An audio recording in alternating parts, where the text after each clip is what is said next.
this planet Earth is to protect this planet, and my message to everyone is spread the message of love, respect, whether a child across the globe is getting enough protection, food, and whether basic needs are met with food, security, financial needs, and they are getting. Think about other fellow human beings, whether they are in our neighborhood or in our town, in country, across the globe, then that will be humanity concept.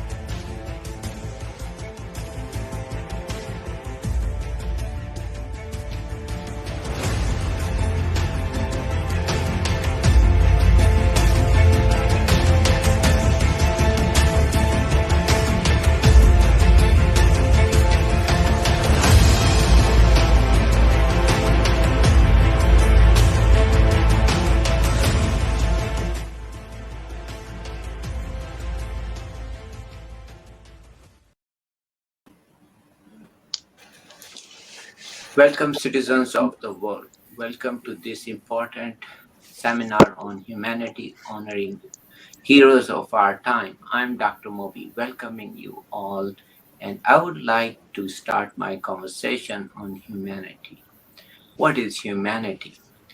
Well, in simple terms, we are all born as human beings, and if we think about our primitive needs only, and if for a second we go and think about other fellow human beings, whether they are in our neighborhood or in our town, in country, across the globe, then that will be humanity concept. For a second, think of whether a child across the globe is getting enough protection, food, and whether basic needs are met with food, security, financial needs, and they are getting enough medication or not.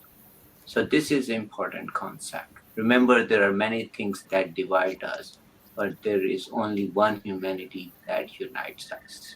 Remember, our sole mission on this planet Earth is to protect this planet, and my message to everyone is spread the message of love, respect, hope, and also selflessness, and also protect the environment. Thank you for listening and joining. Let's hear other participants. Hi, everyone. Thank you once again for coming together for the third International Humanity Summit. And I am Vicky Astra, the facilitator and the host. And the first person I'd like to call upon is Dr. Moby as the TV sponsor. And he is the TV sponsor of this wonderful international show. Lifestyle TV USA by Dr. Moby is ranked #1 as a professional podcast TV and ranked 56 worldwide as the podcast. So I would like to thank so much Dr. Moby for being with us, and also thanks so much to Bernice, who is the tech expert behind the whole digital metaverse that we are experiencing right now. Thank you so much to www.lohmancreativeservices.com. That's Lohman Creative Services. And I want to welcome all of you. And the purpose of today's very important event, and I think it wraps up wonderfully for 2021. And as we look back in 2020 and 2021, I was talking to Bernice in the pre-event promo that about 5 million people has died without a bullet being shot from COVID-19, and I think people died because so that we can live. So I think we're entering into a new phase of humanity. How should 2021 end, and how should 2022 be? And I think the world is given a new lease of life.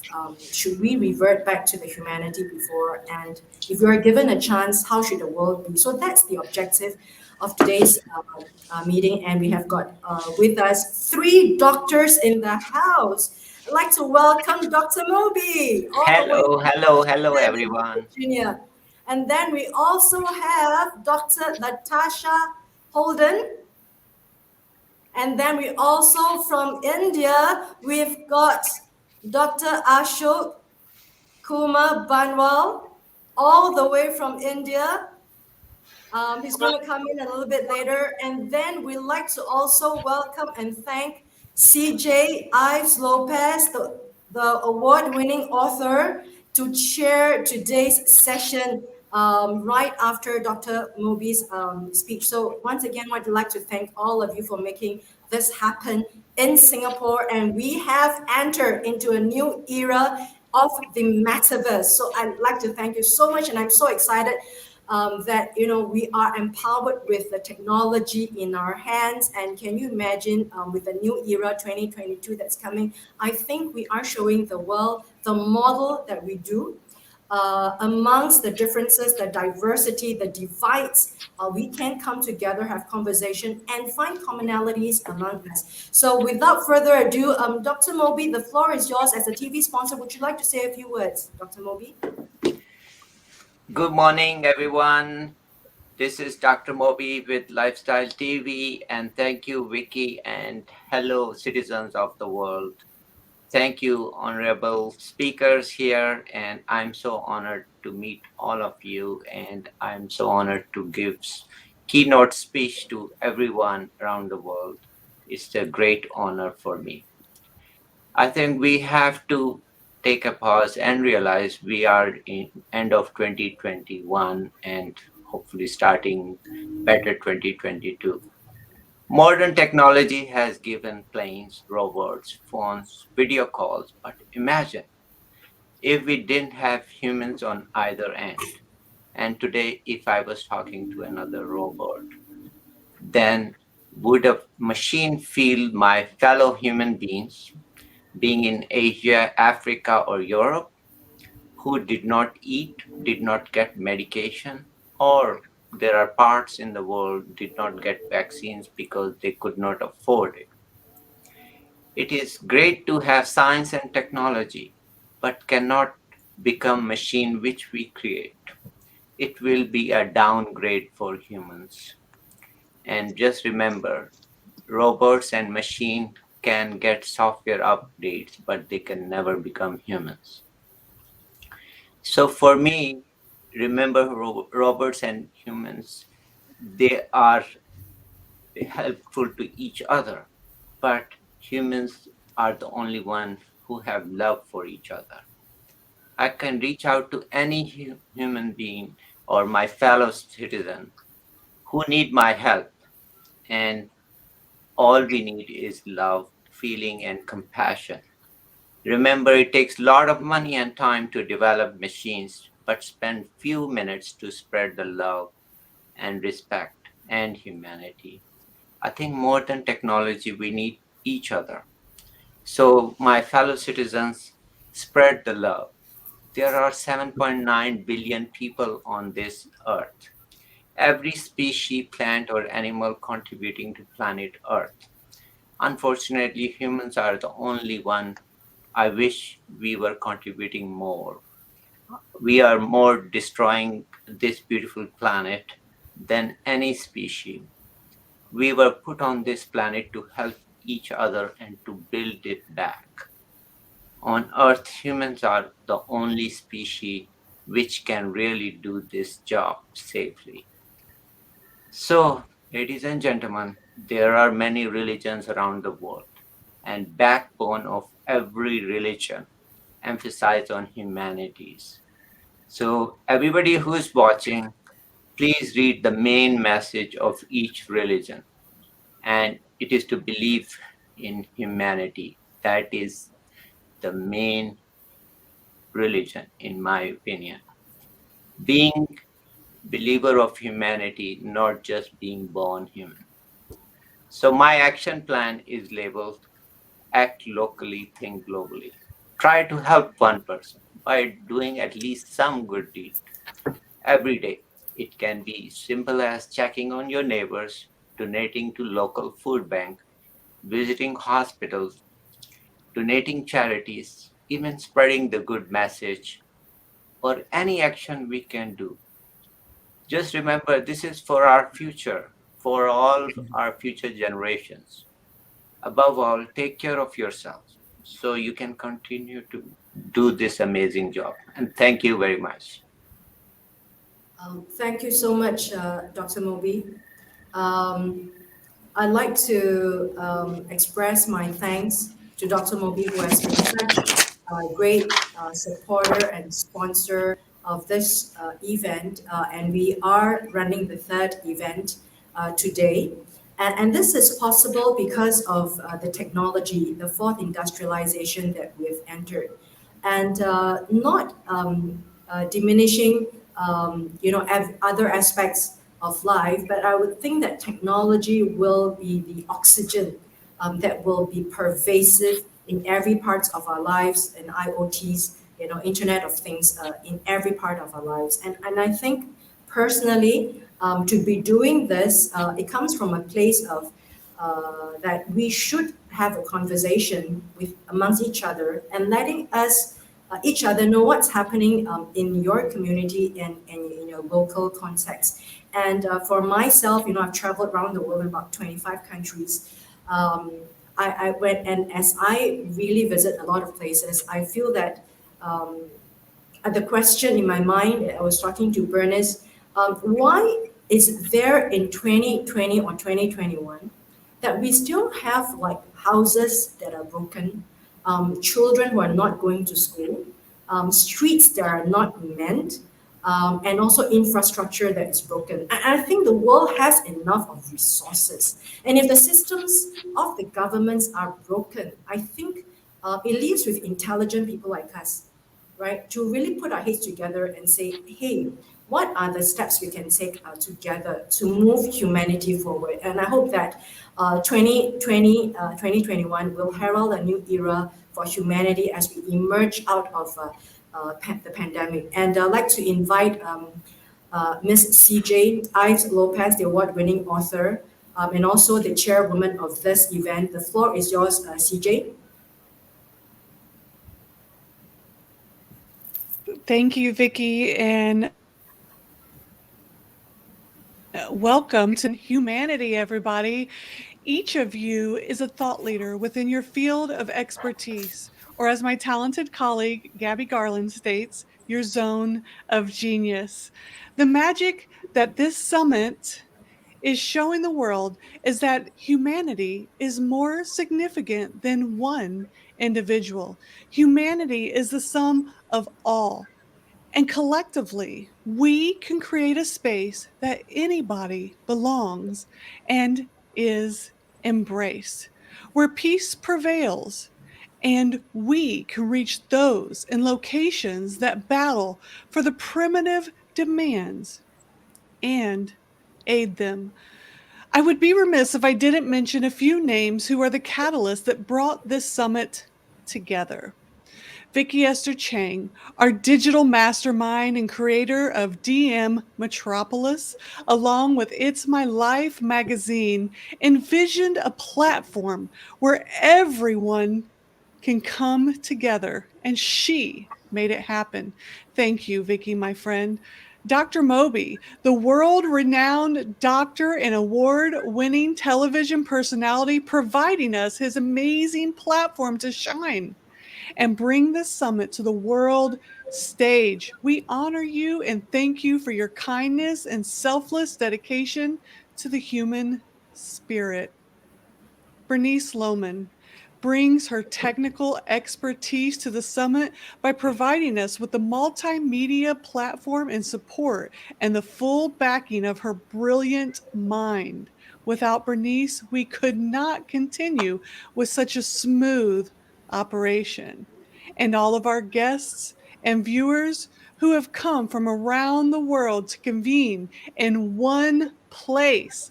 Thank you for showing how we can make a difference starting today. I look forward to receiving all of your heartfelt and thought provoking messages. Thank you all, and God bless.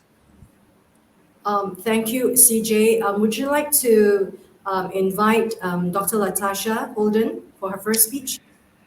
Dr. Holden, it is my honor to welcome you to this platform and to hear your amazing voice, because if you guys do not know Dr. Holden, she went from homeless to PhD to being mother of Georgia. I say mother of Georgia, Atlanta, Georgia, because she is holding it down for all mothers in Atlanta, Georgia, and across the globe. And she is teaching everybody how to change your mindset. Dr. Holden, the floor is yours. Well, good morning. Good morning. It's an honor to be here. Um, when we was talking about humanity, I just remembered when my 6 children and I were homeless for 4 years in the streets of Atlanta. And for me, humanity crosses over racial, social, economic, zip codes, and different barriers. But I just remember that when we were homeless for 4 years, with 6 kids, all I could think about, and I know for many parents around the world that are living in under-resourced communities, living in poverty and homelessness, and just struggling day to day to really try to um, be there for their families. I'm big on a strong family unit. I do believe that the stronger and healthier the families are, the stronger and healthier the communities are. But for me, um, and I personally tie my story into what I'm saying, because I think sometimes it makes it more relatable when someone has actually walked in the shoes of the people that they're fighting for, standing for, even advocating for. So for me, overcoming the darkness of homelessness and trying to figure out how can I keep 6 children from poverty, the school to prison pipeline, gangs and drugs. It was definitely a feat that I had to endure. It was a long, lonely journey. But for me, humanity is when we can feel each other, no matter what race you are, where you're from, your social economic background, pain and loneliness and heartbreak and despair can be felt with every bloodline. So for me, my job was to save my 6 children from those elements when we was in that vulnerable situation. And so I stand as a community advocate because I definitely believe that when God delivers, or whoever your spiritual being is, for me, it's God. When God delivered me out of a life of homelessness and poverty, and despair, riddled with despair and hopelessness, I just believe that God gave me a mandate to go back and fight for others. We're all the same. I do believe that during the last year and this year, COVID has awoken a lot of people out of their sleep where we're no longer existing. I believe that we're now awoken to what is really um, possible and what is really dear to us now, where we have once been commercialized and thought everything was about money and fame. I think now, hopefully, I do believe, talk with many people around the world, family, love, and kindness, as Dr. Moby said, having compassion for others, as we've seen when mothers have lost their children to um, uh, death and violence due to racial racism, that the communities come together in outrage to show that we stand together and enough is enough. So I'm just glad to be here as Georgia and National Mother of the Year for 2020, to lend my heart, my voice, and to stand with the people on this platforms and those that are watching around the world. Thank you.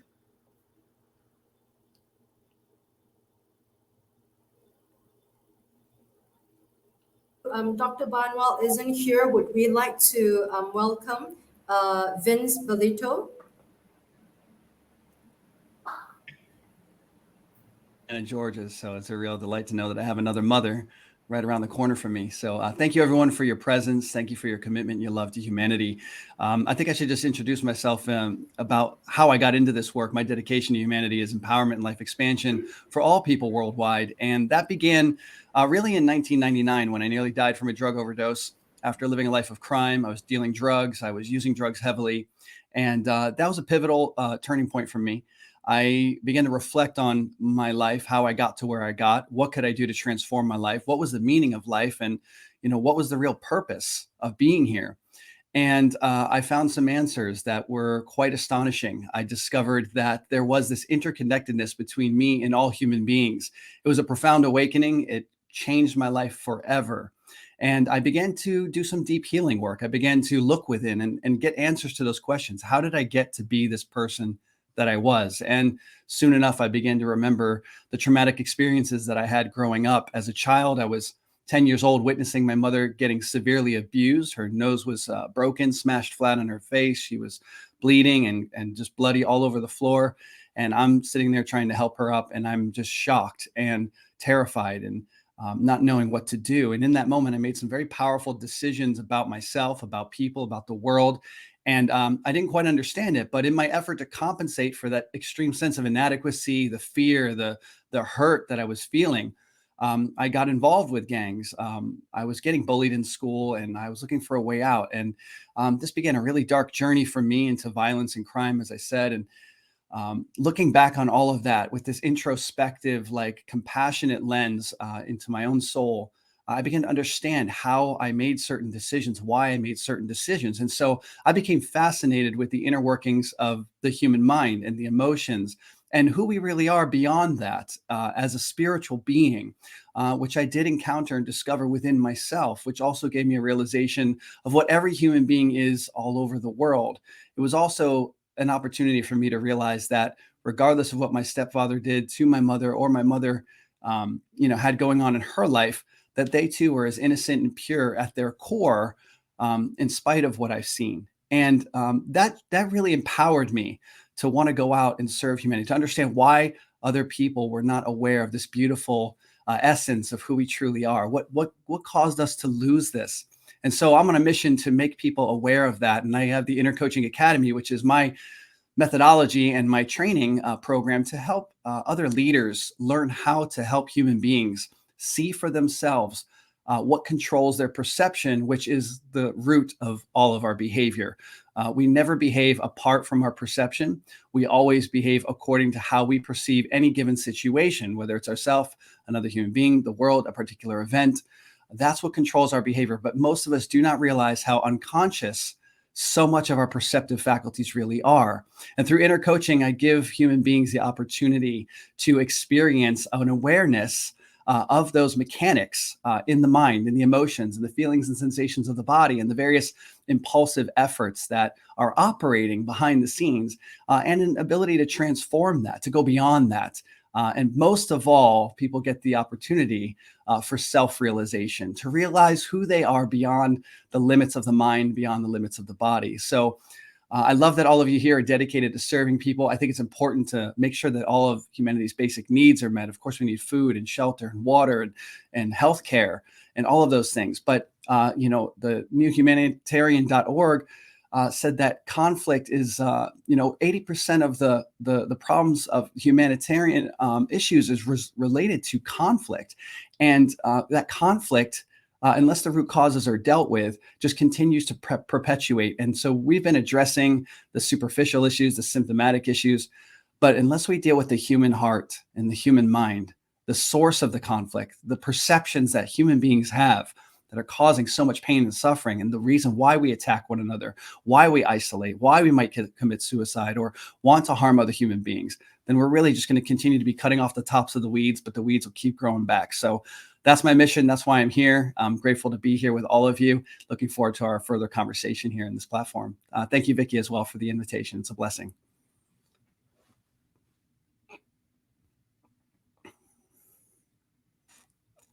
At the beginning of the middle of the year, I got to know Vince, and Vince is doing a great job, and I would like to hear more from Vince at the panel discussion. I'd like to welcome Miss Gabby Garland. Are you here, Miss Garland? I am. Hello, everybody. Hi. Hi. How are you? I'm good. How are you doing? Yes, would you like to start your speech, Gabriel? Absolutely. So I want to introduce myself really quickly. My name is Gabby Garland. I am from a little tiny town, and I now live in the East Coast. About a year ago, I started a podcast called the Resilient Heart Podcast. It was done unknowingly that it would end up being something that would help me heal and would help women and men heal from their stories. And the premise behind my podcast was to allow people a space to connect and share the messy parts of your story, because I feel like there's so much shame around the things that we've been through. And I love the two previous speakers speaking on the things that have happened to them, getting into trouble and being homeless. I myself have been evicted. I was in a domestic violence relationship, and my daughter is a product of that. And learning how to write those pieces of my life and to not put those pieces onto my children has been probably the hardest work I've ever done, but it's also been what I've dedicated myself to within my coaching agency, the Resilient Heart Agency.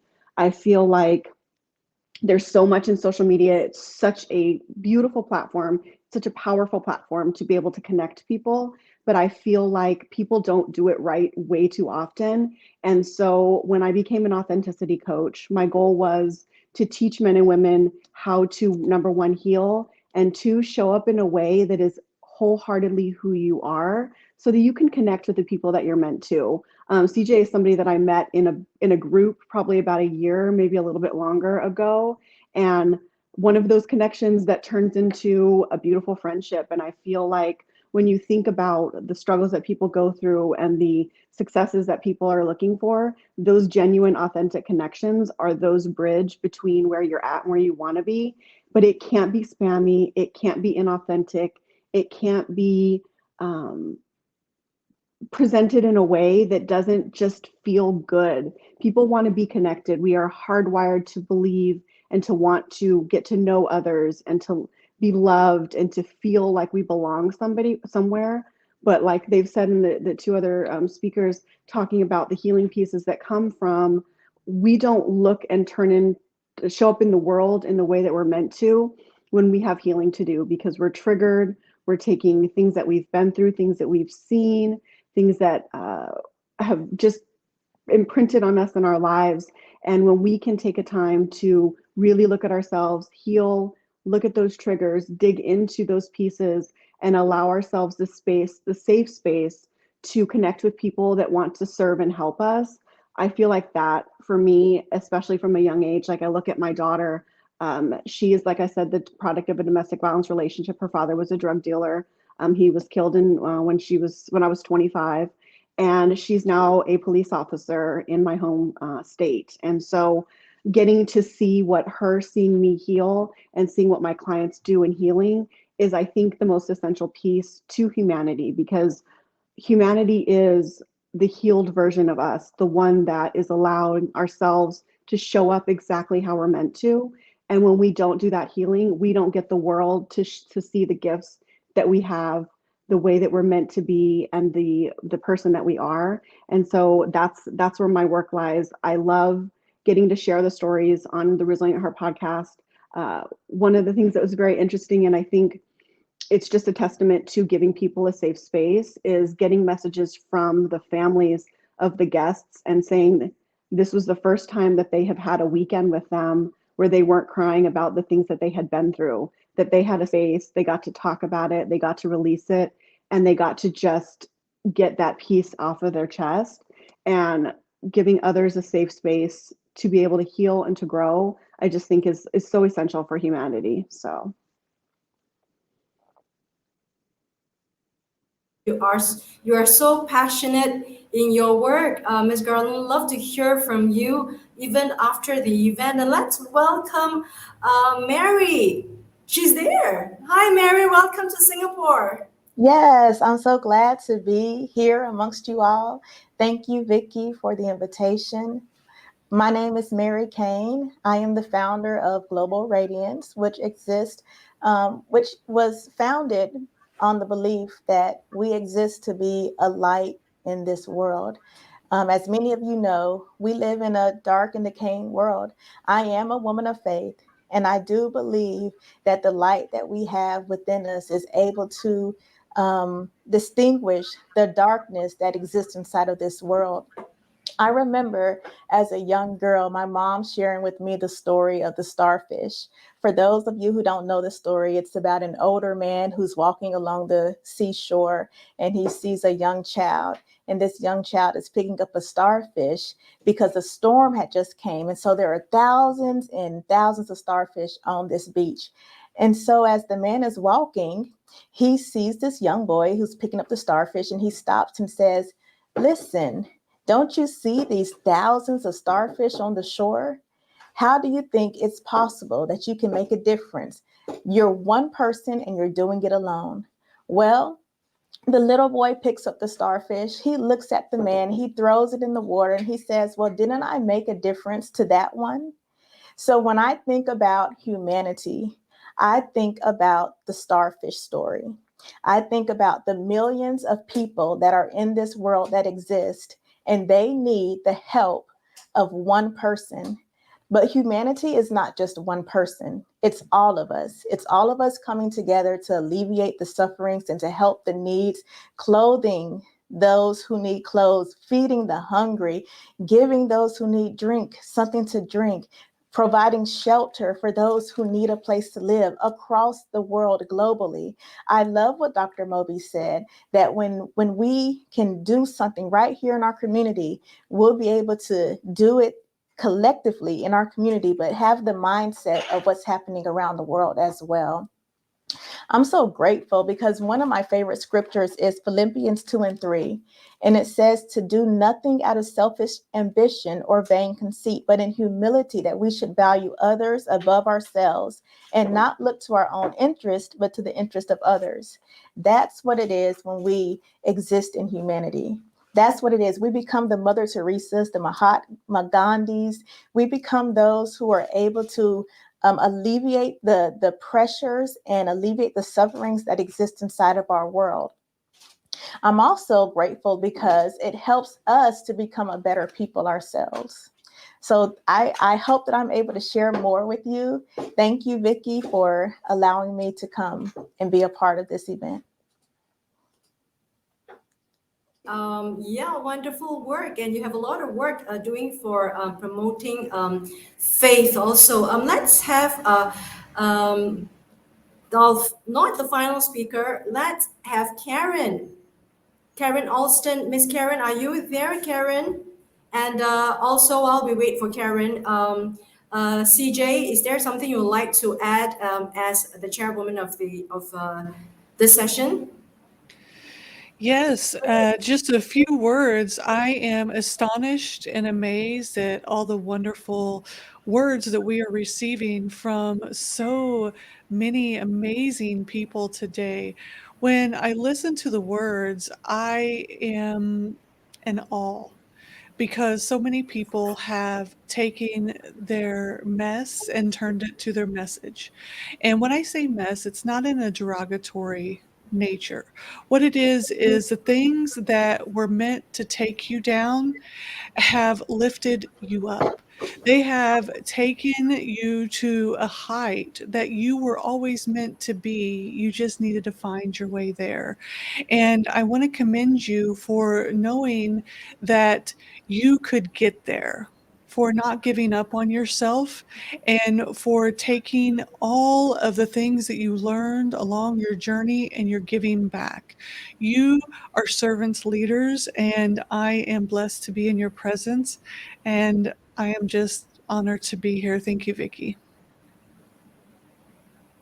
Thank you so much, CJ. And let's have our next speaker, Miss. Wow, let's look at her. She is all wow. And Miss Karen Alston, Singapore welcomes you. Thank you so much, Vicki. And again, I am Karen Denise Austin. I am the founder of For the Jewel in You, Global Inc. here in Savannah, Georgia. I am also the spokesperson for Voice to Voice, the Survivor's Heart. And out of that became the I Shall Speak for Her movement. Yes, it is awesome to have this opportunity to be here this morning. And again, we also want to thank not only you, Vicki, but also Bernice with Loman Creative Services for this opportunity. As a national certified domestic violence advocate, when I think about humanity and world peace, it is important not only for victims and survivors, but also for the nation to really look within ourselves. We need to find our own inner peace before we're able to even help others along the way. As a victim of domestic violence, there were many years of suffering and not knowing who I was and who I really belonged to. I actually had lost myself because of the violence that came in my life. And it was long nights of being raped and brutally beaten by individuals who I thought that really loved me. And it took a whole lot out of me. And so when we think about humanitarian and how we help each other, it is important for us to really understand what goes on behind the closed doors of domestic violence. And domestic violence and sexual assault, it is global. It happens all over. Every person's story is different, but however, it is still the same. So we're still connected in that part.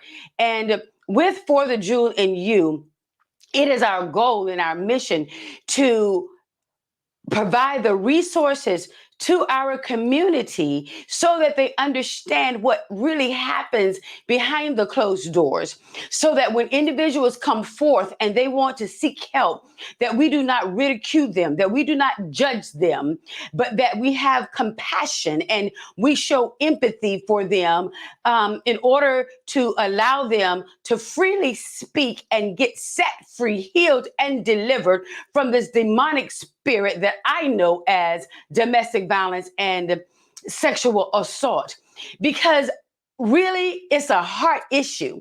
We cannot help others because out of the heart, the issues of our life does flow. And so hurt people. So it is very important that we understand that we stand up and we speak for our sisters and our brothers when they cannot speak for themselves. I really wish that when the officers knocked on the door one night when I was being beaten and battered, that I was able to go with them. But because of the fear that I had the fear that I had within me, I had no self-esteem. I didn't know who I really was anymore. But when the law enforcement came to the door to rescue me, I could not leave with them. And so it is so important that we as a nation, we as individuals, we as a group, we as our churches understand what really happens when we are broken into pieces and we're reaching for someone to say, help us out of this place.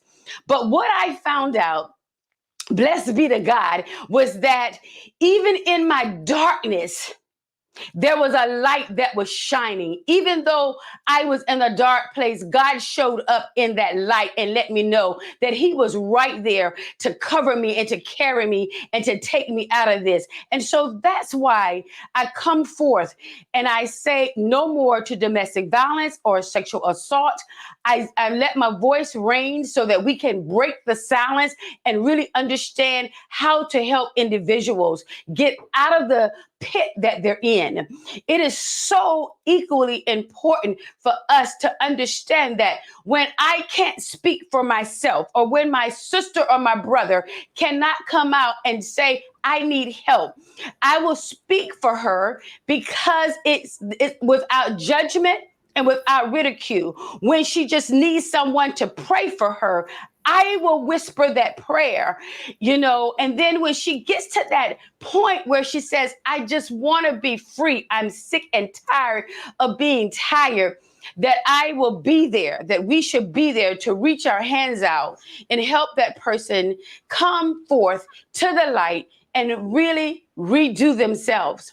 I can remember the night that I was pistol whipped, and I was stuck behind the nightstand and the walls, and I couldn't get away. But he beat me and he called me everything but a child of God.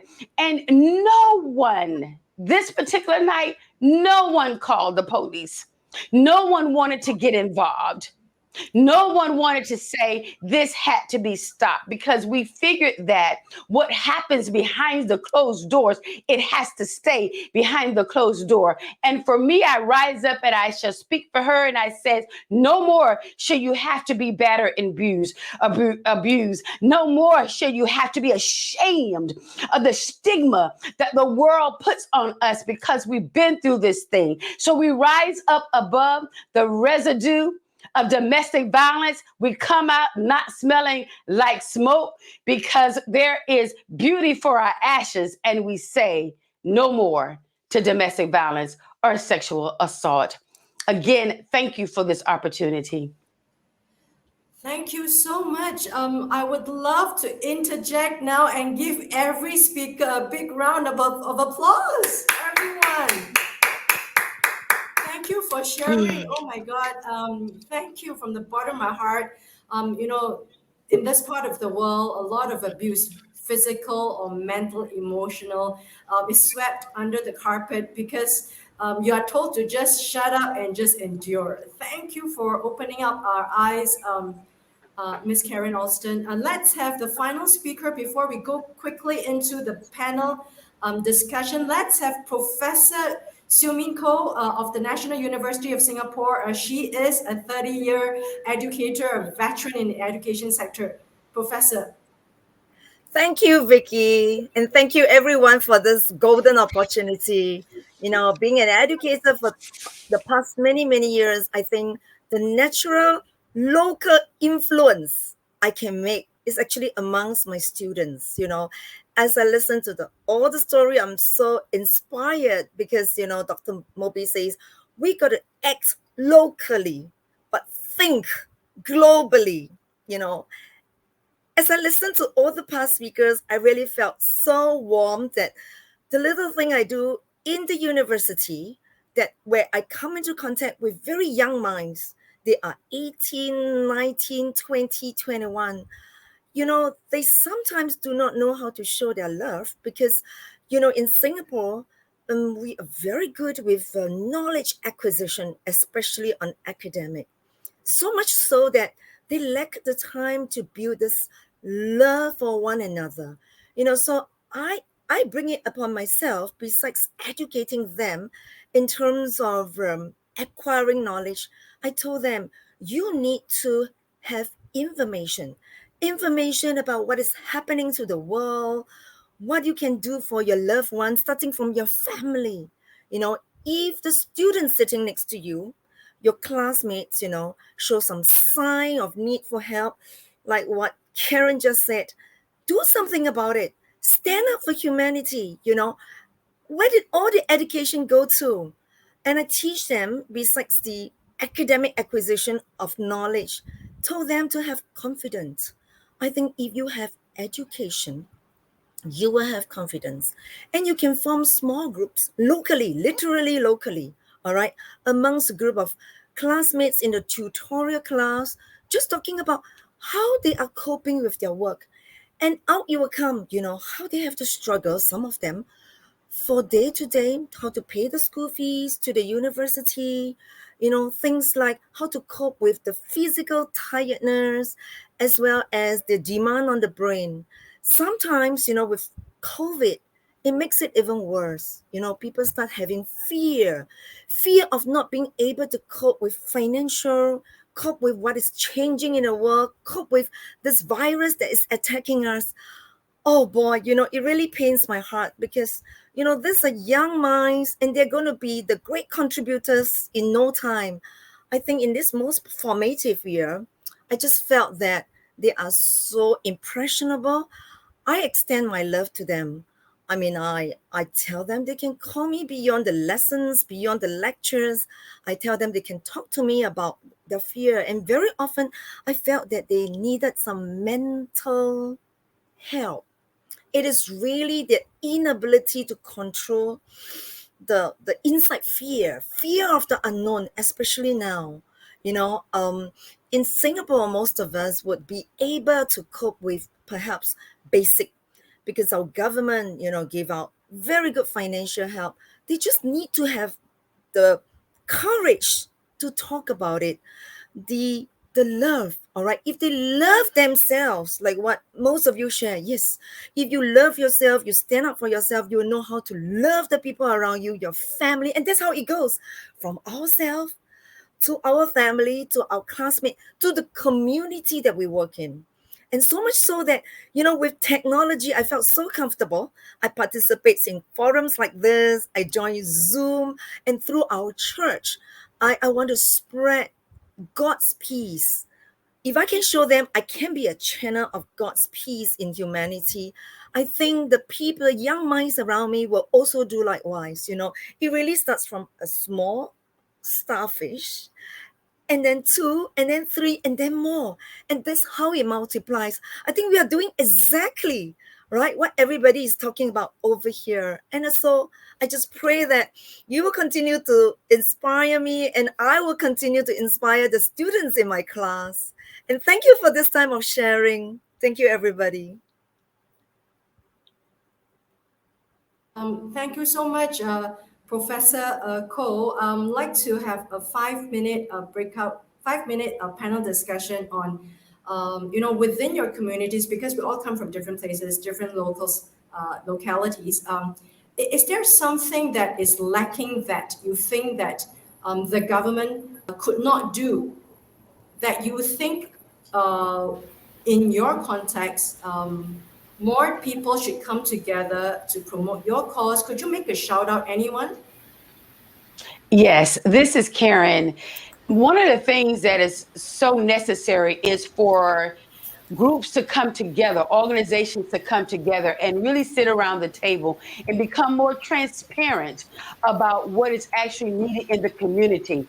For instance, as a survivor of domestic violence and sexual assault, these individuals should sit at the table so that our leaders, our legislator actually know what it is that we need, what was happening to us when no one else wanted to hear our voice.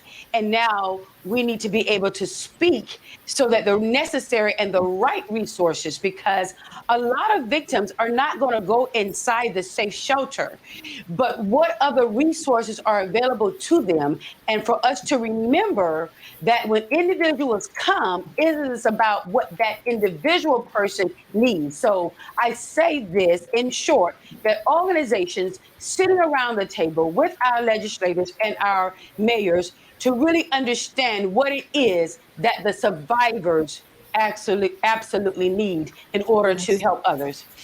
Yes. What about Gabby? Yeah, absolutely. And one of the things that I feel like is so important, and it touches on what she shared as well, is really looking at not only from a domestic violence standpoint, but looking at what children in middle schools, high schools, and beyond are learning. Because when I think about my own domestic violence story, there were so many things that I should have caught at my age. I was only 18 when I met him, but if we can get into the schools and teach these little girls and these little boys what this looks like, what these markers are, what the things that they need to be aware of, and all of those pieces, we're going to be able to allow people the resources to understand how not to get engaged in these type of relationships, for one. And for two, we're going to build women's confidence so that they know their value isn't based upon a man, and we are not going to put ourselves in a place of being a victim of somebody telling you about yourself, because you already know exactly who you are. And I feel like we start in middle schools and high school. That is an essential piece, because that's where we started. That's where, if they're seeing it at home, if they're seeing it within their friends and their other family members,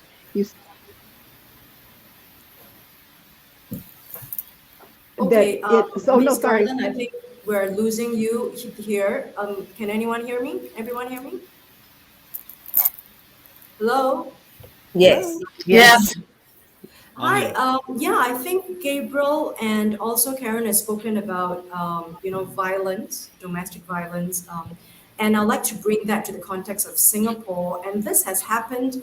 I think it's not unexpected, but I think when it happens, it's quite shocking, because in the pandemic, in prolonged lockdown, you see cases of people becoming more violent, husbands and wives, and children against their parents, and also brothers and sisters beating up each other. There was a case And I'm not ashamed to say that because I think it happens everywhere. Is in the news. I mean, a brother or family beating up a 19-year-old sister and she died. I don't know what happened because the news doesn't say, but I think behind the headlines, the story goes on. And people like us, when we read the news, we only read that 100 words or even 50 words. And that is the meaning of life. Is like you are just being reduced in 50 words. And if ever the headlines carry you at all. So I think it's a time whereby a lot of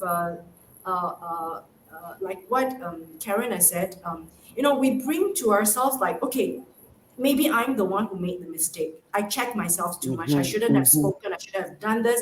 I should have angered my brother. I should have done this. I mean, there's a lot of self guilt even when you are the victim. So I think you brought a lot of light, especially in as we emerge out of 2020 and 2021. What will the world become? And that's the question. Any final takers for the question, where should we go from here? Vince? Yeah, I think Gabby was speaking to the school system and how important it could be for us to educate our kids. I was going into sixth grade. I was 11 years old, and it was the summer before that my stepfather, came into my world, was abusing my mother. I had so much shame, so much pain, so much fear, and I was so alone and so internally holding so much of this that if there were groups, if there was one class dedicated to providing opportunities to share deeply emotionally, what was going on, and just for people to be able to share authentically, I would have been able to communicate what I had to hold on to that I didn't even know how to speak. I think it's essential for young children to have this opportunity to explore their inner world, to share their emotions, to share what's going on at home, to share what they're stuck on, what's hurting them, and to be heard, to be validated, to be fully acknowledged, not corrected, not told how to think or what to do, but really given a permission to just communicate and self-express and to be guided in that. It would make a huge difference if that was part of our curriculum. I think so much pain and suffering in the world would end if our education system included that as a prerequisite for every year of school, really. I mean, forget it. Every year of school should have at least one class dedicated to human relations and interpersonal experience. Yeah. As we close for the final couple of speakers to close, can we have Lillian? Lillian, we haven't heard from you, and I will invite you to join the session B later on. Lillian? Yeah, I'm here. One of the things I did want to suggest, and it's a very sensitive issue, is that a lot of the religions of the world have women and children as property of the man, and that the man is allowed to do what he thinks fit because he is the chosen figure who is in control of the family. So while you're introducing the curriculum into the school, you need to try and change the behavior and the culture of the different religions that have been followed faithfully generation by generation. And until that is also addressed, all the education in the world is not going to break the dominion of the hold that religion has over many people all over the world. Yeah, and many Lillian, with things that, based on that premise. yeah, Lillian, based on what you have said, I would like to hear more from you. If you could be kind to extend yourself to session B as we break out into session B. Yeah, I'd like CJ to wrap up this session. CJ, as the chairwoman of the session. As we come to the end of session A, I want to thank everybody for being here and providing the amazing words that you had on humanity. We have such a diverse world, and Lillian said it wonderfully. We have many religions, we have many cultures, and we have to respect all of them. We have to find a way to communally come together and understand each other so that we can all live peacefully in this world. And we no longer put a proverbially a proverbial thumb on anybody. While each religion, each diverse culture has their own way of doing everything, we as humanity can find a way to come together and respect each other, respect the fact that we all have a voice, and that we can all find a way to live harmoniously and collectively find peace.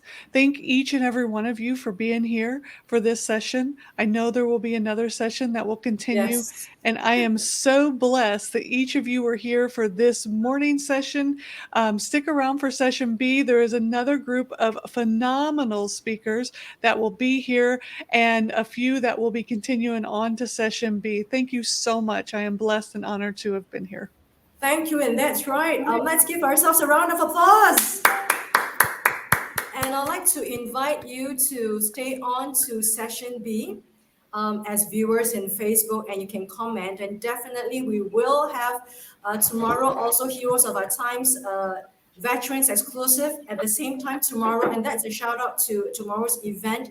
I'd like to say goodbye to everyone. But for those of you, Lillian, please come back again for session 2 where you're supposed to be on, and the rest of you please stay on back as audience and comment below, and then you can always come back tomorrow. Thank you so much, ladies and gentlemen. It's never enough. Thank you. And Thank you, right Vicky. now we will have a breakout session for session 2, and while we do that, we will continue with session 2, and some of us who are in session 2, I'd like to make a shout out to the guest who's going to come on. The first speaker is I'm so honored to have him, is Mr. Suborno Isaac Bari.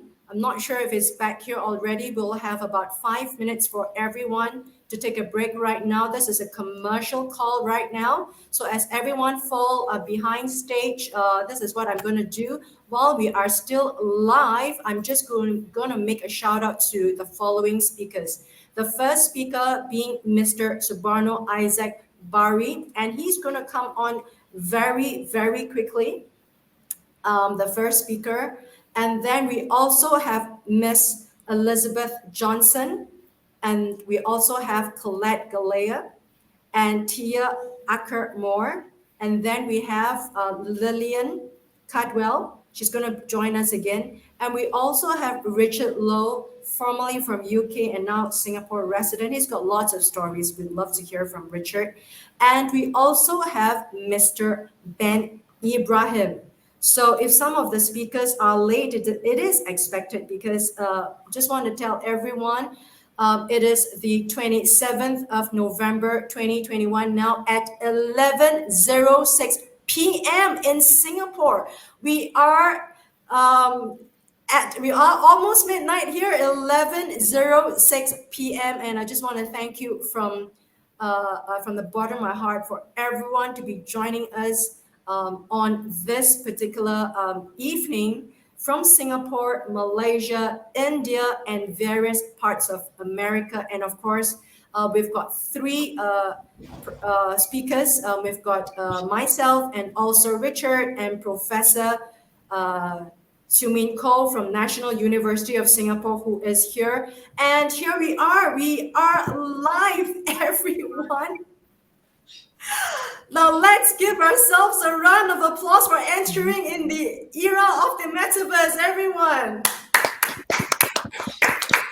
Once again, I'm so excited to have all of us on. It was such a huge eye-opening experience in the last 60 minutes or so. We hope that it can go on, but this is just the mark of a new era, the metaverse, where people can come in together, connect, converse, to form a new kind of community in the 4th industrialization, which I'm so excited about. That's a lot of power in our hands, ladies and gentlemen, with the technology. And I'd also like to welcome our youngest speaker who made it here. Isaac, thank you for being here. Let's give him a round of applause. Great, and that's Isaac. Right now, before we even start, I'd like to review very quickly uh, the speakers that we had. Wonderful speakers from Karen, Alston, and Mary Kane, and we had also some of the wonderful speakers. But now we're going to focus on you, ladies and gentlemen. And I also want to announce that we are already live on Twitterverse and also on LinkedIn, YouTube, and Facebook. And we are being shared amongst a lot of groups. So it's going to be there for perpetuity. And once again, welcome to Singapore from all over the world. We'd like to dive into the sponsors. Miss Dr. Moby, and we've got Dr. Moby as the frontline doctor. And this is a very important event because it is the International Humanity Summit, Heroes of Our Time, to celebrate the heroes that has been on the forefront leading the fight of COVID-19. And Dr. Moby is one of the doctors who is still at the front line. I'd like to thank him. And Dr. Moby, would you like to take the floor right now and say a couple of words as the sponsor and the keynote speaker? Dr. Moby. And while we're waiting for Dr. Moby, I'd like to bring Dr. Moby. Are you here? Yes, Yes. Dr. Moby. The floor is yours right now as the keynote speaker and the sponsor. Hello, welcome everyone, citizen of the world, honorable speakers, as well as my fellows. And I would like to first thank you, Vicky, again for hosting this wonderful event, as well as CJ, she left, and wonderful speaker, which we heard. And in this session, we're going to hear more speakers. And once again, I would like to emphasize few things. We are all born as humans with primitive needs, but remember, the humanity is when we think about others, when we think about our neighbors, when we think about people in our town or across the globe, and when we think that if they had enough medications, food, and the basic necessity. I think, in my opinion, is we are here to serve, basically save the human race and help each other. And we cannot do that if we just think just about ourselves. So this planet Earth need us. And also humans are the only one which can build this Earth. We are the only species which can really save mankind. So, ladies and gentlemen, do your best. Do act locally.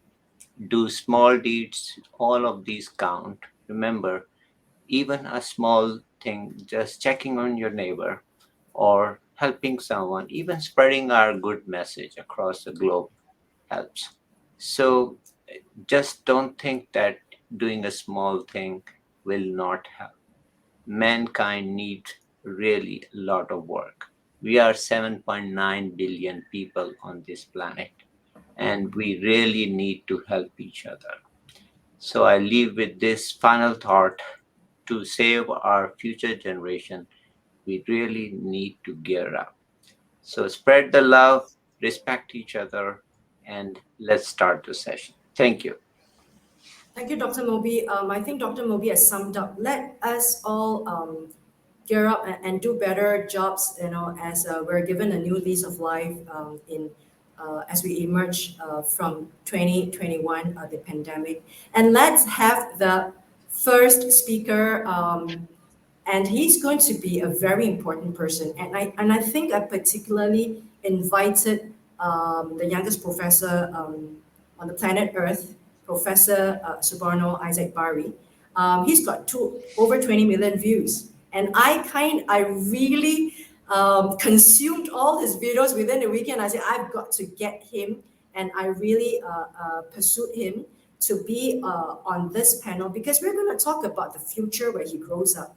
And we're not talking about air right now. We're talking about future, the legacy that we're going to leave for the next generation. And I think Isaac is going to be the voice of this generation. I'd like to hear from Isaac his vision for the world as he grows up. And he talks a lot about that in this video, about respect for different faith and acceptance and discrimination and racism. And that's what touched me, Isaac. And that was what we spoke about in our very short interview some months ago. But before that, I'd like to have a shout out, make a shout out to Bernice Lohman. She is the tech sponsor. It is possible because of her, and that's Lohman Creative Services, all the way from Savannah, Georgia, United States of America. Let's give her a round of applause behind the scene. And at the same time, let's welcome Professor Subarno Isaac Bari. Isaac, please don't go into mathematics or chemistry or physics because I failed all that. You're going to put me to shame. So please tell us about your vision, your hopes for yourself and your hopes for your fellow generation. I think we want to hear from your generation what the world should be like as you grow up. I think that's our responsibility to someone like you. Isaac, take it away, Isaac.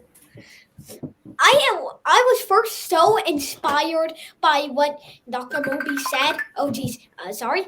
I was so honestly inspired by what Dr. Moby said about how we need to band together because the whole world is at danger right now, even today. Back in the 1950s and 1960s, there was something called the Cold War. And our weapons of war, our toys of war, as they were called, they were so strong that they could wipe out entire civilizations with just a few nuclear bombs.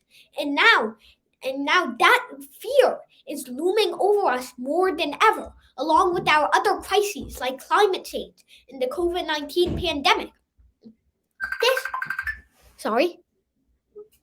This is a critical situation for all of mankind because we are all fighting and squabbling over each other because of arbitrary boundaries like religion or, for example, race and things like that. We are fighting over each other because of artificial boundaries that we ourselves have created.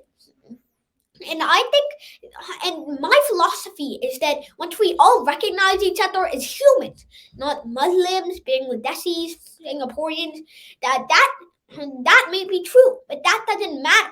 That shouldn't affect how we geopolitically or politically think of the world as a whole. We should be thinking of each other as humans, not Bangladeshis or Muslims or Singaporeans or Black or Asian or Hispanic. We should not be limiting ourselves because of those arbitrary boundaries. We should be uniting ourselves. We shouldn't be talking about how this person is bad because they are of this race or because their nation has committed this crime or this or that. Just because something has happened doesn't mean you have to disrespect an entire nation, an entire race. So we are all disrespecting each other and killing each other because of our race, our nationality, and our religion. And so this will keep continuing. And I don't want to leave this mess of a world to our future generations. And probably neither do you. We have so many thousands of people dying in the world of poverty, of hunger, of terrorism, of war. And yet we are doing nothing about it to stop or break up the crisis. We need to help our own planet, our own nation. Because if we just focus on side conflicts and domestic conflicts and racial conflicts, then we are not going to get anywhere from uniting together and trying to help the whole world cope with all of the disease and all of the crises and all of the scientific, all of climate change. We have to cope with so many different crises and so many different problems. And if we keep focusing on this and that, then we are never going to get anywhere with that.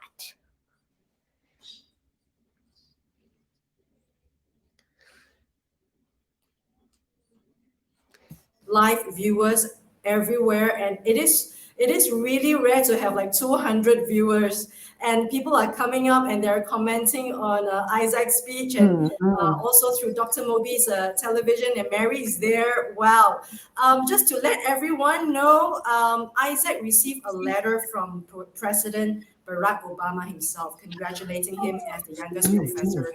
And Isaac, I just want to tell you that I love my maths, but I love to work with you again, but no more chemistry because I can't even string the alphabets. Let's have a professor, the next professor. You've got two professors there.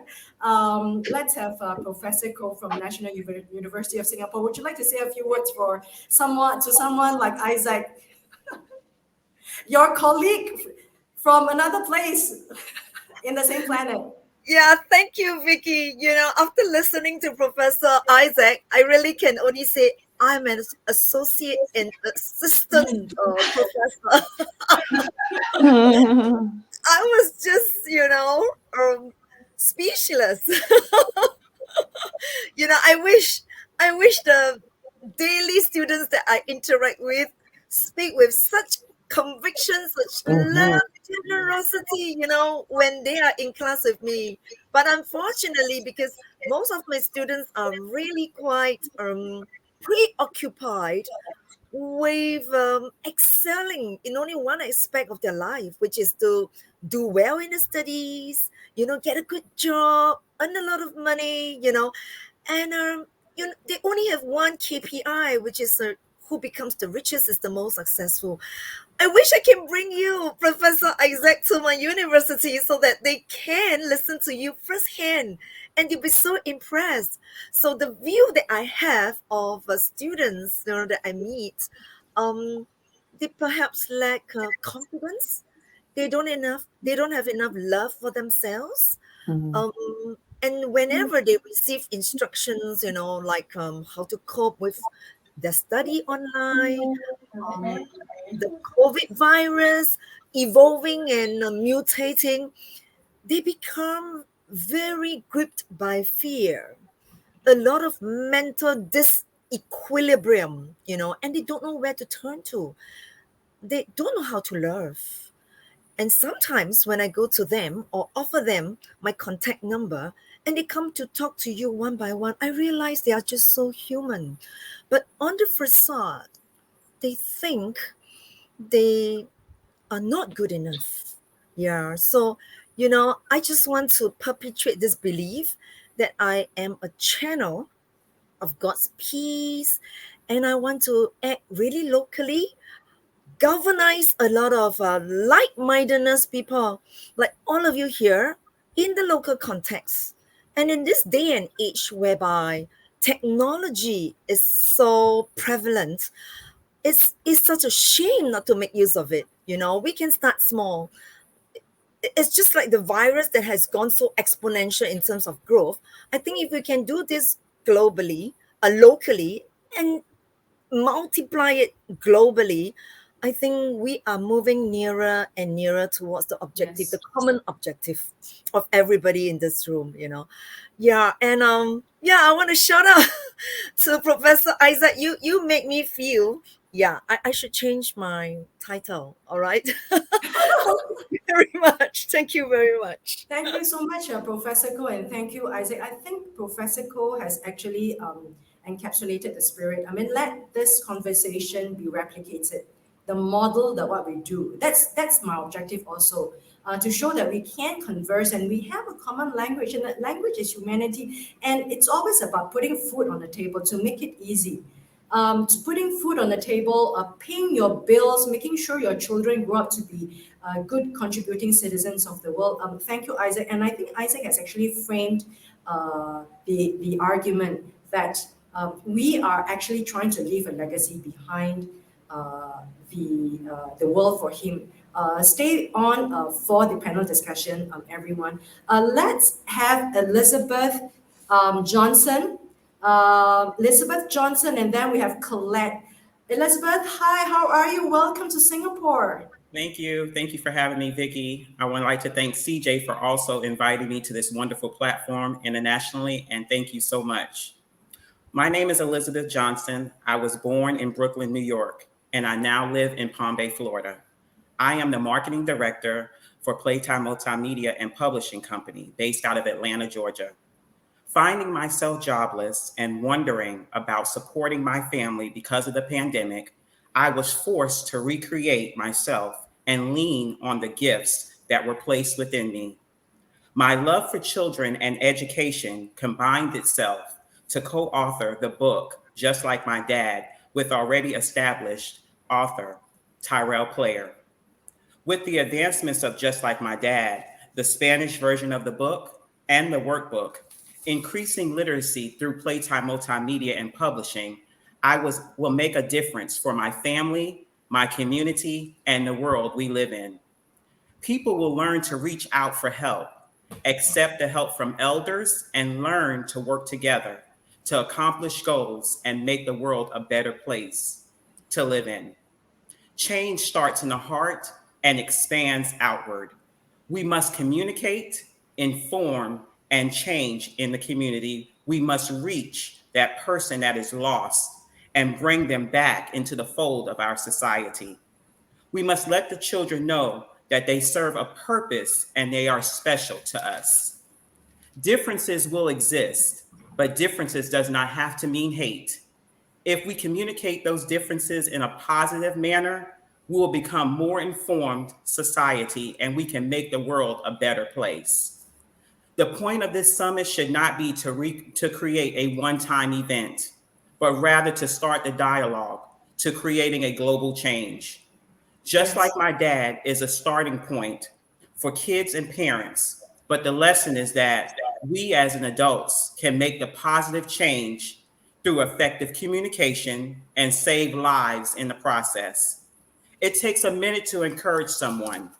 And if someone did it, and if everyone in the world did it, this world would be a better place to live.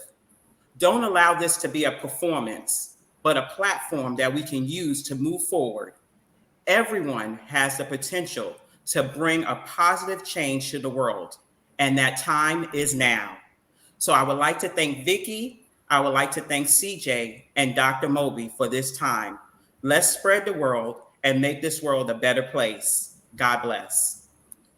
That's a wonderful, wonderful, uplifting speech. Let's give her and everyone a round of applause again.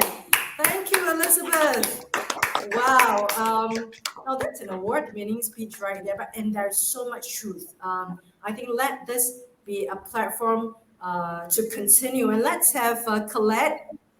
Colette, are you here? I am. Oh yes, Colette, how are you since the last time we met? And welcome to Singapore, Colette. Tell us your message today.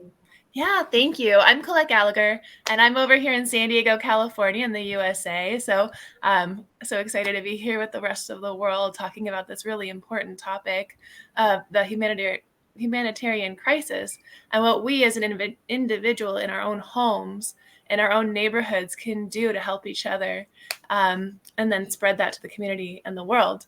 So for me, I am a yoga teacher, women's group facilitator, and a transformational coach. I co-founded the Inner Coaching Academy with my partner Vince, who was here earlier speaking. So here in San Diego, the biggest crisis, humanitarian crisis, are homelessness, ocean pollution, dirty water, and addiction. And so for me, what's really important is giving people tools and resources. So I grew up in a home. My mom was married 4 times, lots of abuse. We've had a lot of victims of domestic violence, and I was a child in those homes. And so growing up, it was watching my mom get abused and abuse drugs. And I always wondered, why? Why do people choose this? And then it's a cycle, right? Because as we've talked about before, people don't really know the red flags, or they just feel so bad about themselves in the first place that they think they deserve it, or they think it's normal to be in these situations. And then it's people need to get that sense of power from somewhere, or they have defense mechanisms where they try to mask those things through addictions. And so getting to the heart of that and the root of that, the pain, that then the symptoms are the addiction. The symptoms are dirty messes and pollution and throwing trash or wars. That's one of the biggest humanitarian crises in the world is war. It's like it all stems from the pain that's caused in the homes that people grow up in.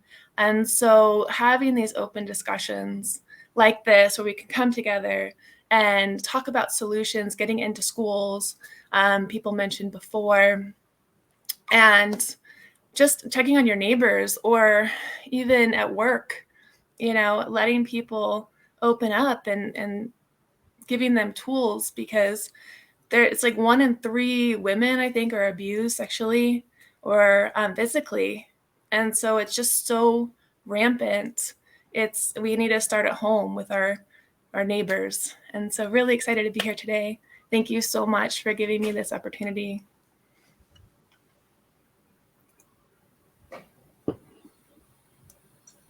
Thank you so much, Colette. And she's got a wonderful story, and please check out my interview with her in my podcast, Talk About Life, where she talked about her childhood. And that's amazing, amazing story, which will touch a lot of people. And without further ado, let's have Miss Tia Ackermore.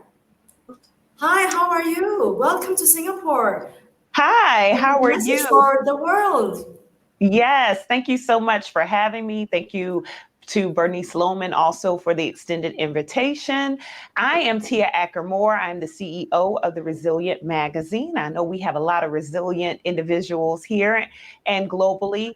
And prior to opening the magazine, or starting the magazine rather, I did not venture into the land of entrepreneurship.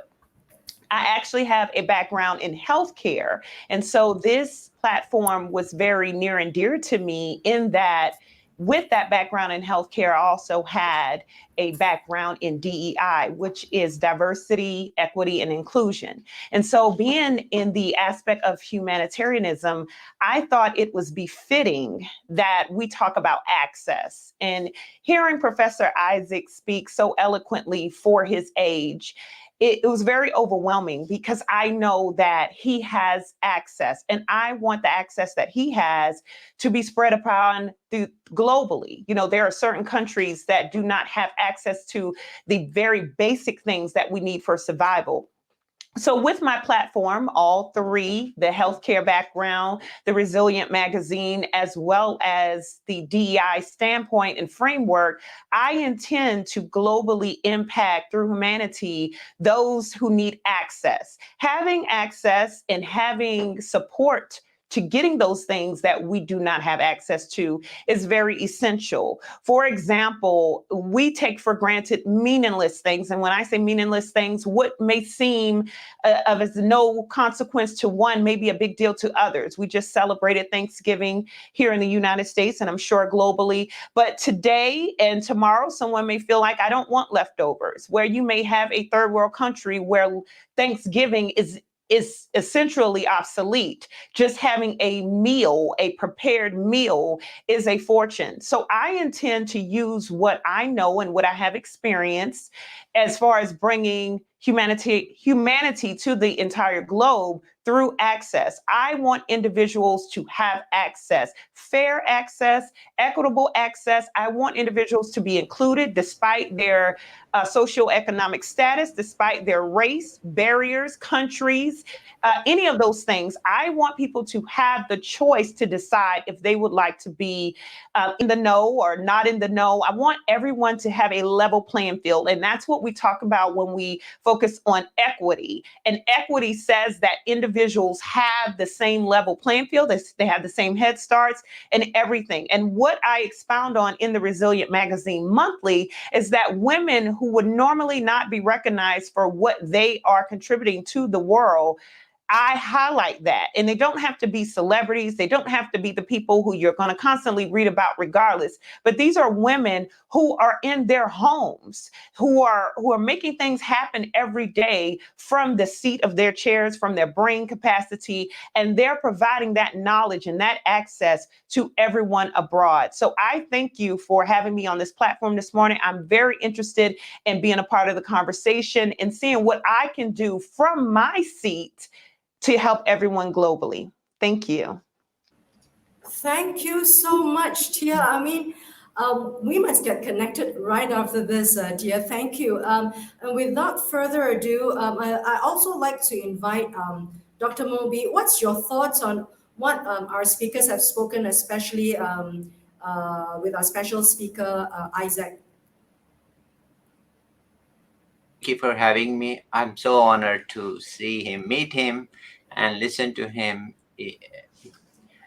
Yes, hi, Vicky and Dr. Wari. It was pleasure meeting you, seeing you, and listening to you all. And especially, I was so impressed by his knowledge and his approach, as well as I pray that he stays on his course and does what we really are looking forward from him to build this humanity, to help us. So it is very important, and I'm sorry I had to come in quickly because I have to go to hospital. As you know, with pandemic, our hospitals are overwhelmed, and I had to leave a little earlier than my schedule is. And I Yes. apologize for that. But anyways, I would like to first thank you, Vicky, for giving me honor as well as listening everyone. And I've met a few of you in person before, CJ especially. And I remember we talked at length about mental health.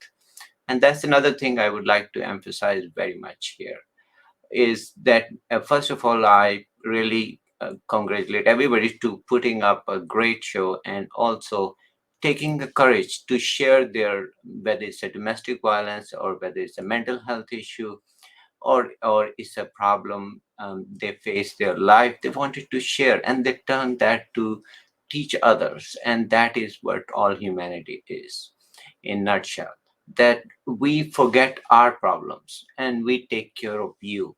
And that's, in my sense, is the summary of humanity. And remember, there is no religion that has no backbone than humanity. So remember that if there are some cultural changes which are happening to all the religions, but that is not the real religion. Real religion is humanity. Believe in it, do it, and not just say it, practice it. Also take care of yourself.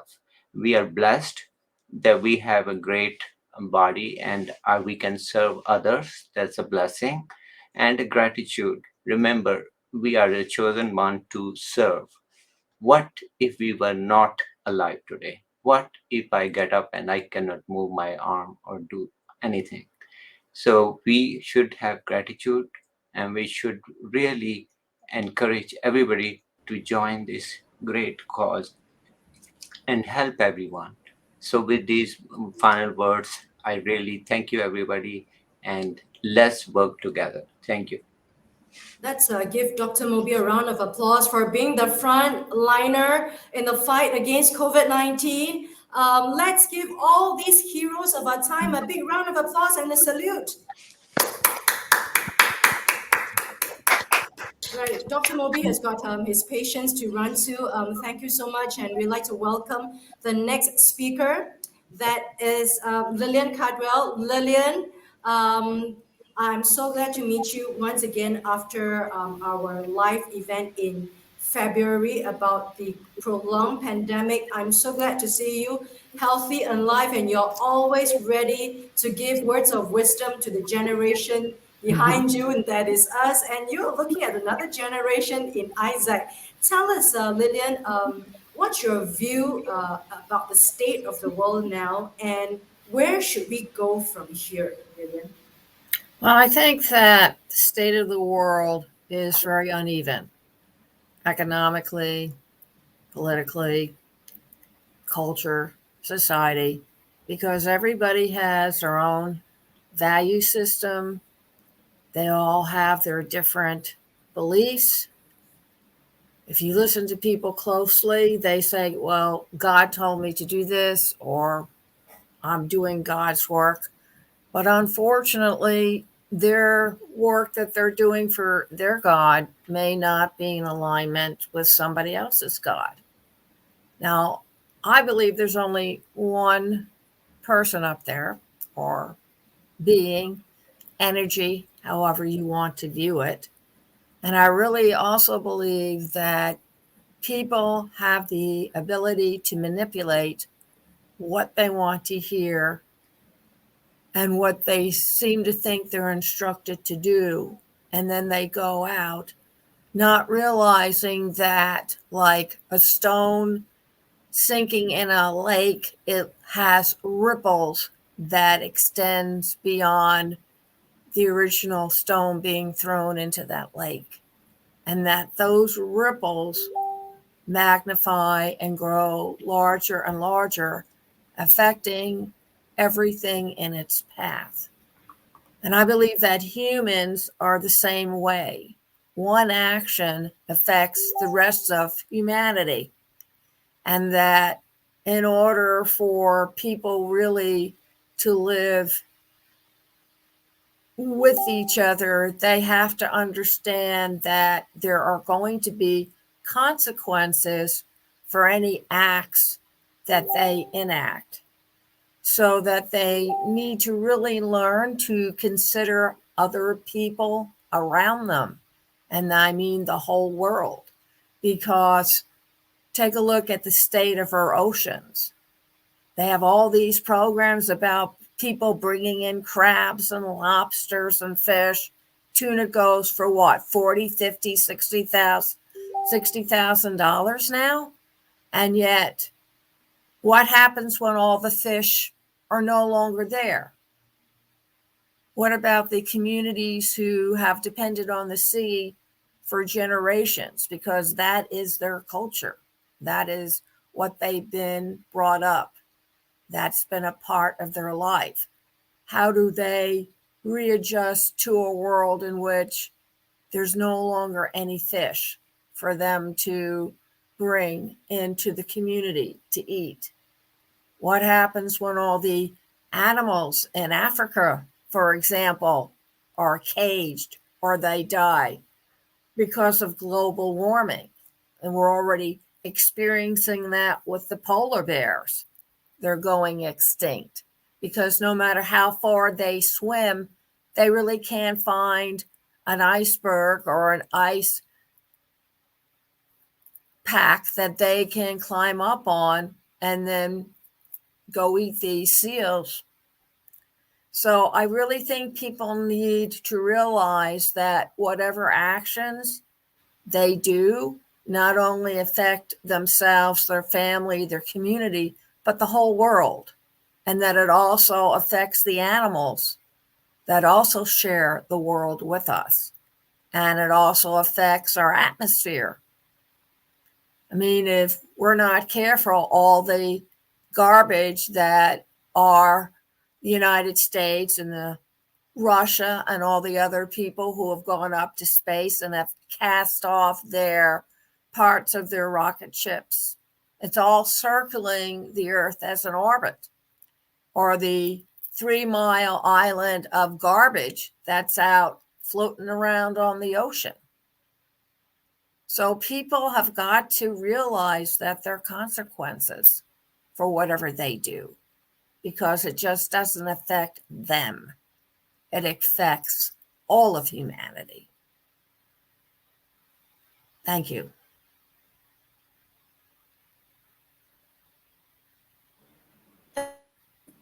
Thank you so much, Lillian. And just to let everyone know, Lillian, she is the woman who brought the radio to the internet 20 years ago. And she's the one who championed the voice of the people. And she believed that the news media, which were dominated by CNN, which focuses on headlines and politicians, and she brought radio, internet to focus on the voice of the people. So I want to salute to Lillian. She is the mother or the father of the voice of the people. Let's give Lillian a round of applause to be amongst us. We are so honored. And thank you for that wonderful, illuminating speech on the state of the world. I'd like all of you to stay back for the panel, also to hear from Isaac, what he requests our generation to do for his generation. So I'd like everyone to stay on a little bit. And let's have Mr.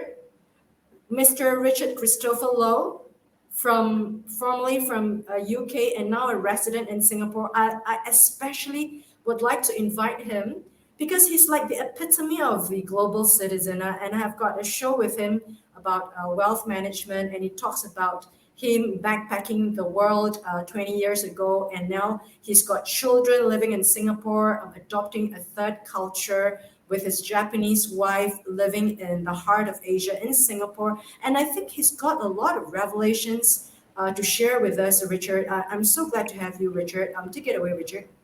Great. Well, thanks for having me, Vicky. Yep. Again, my name's Richard Lowe.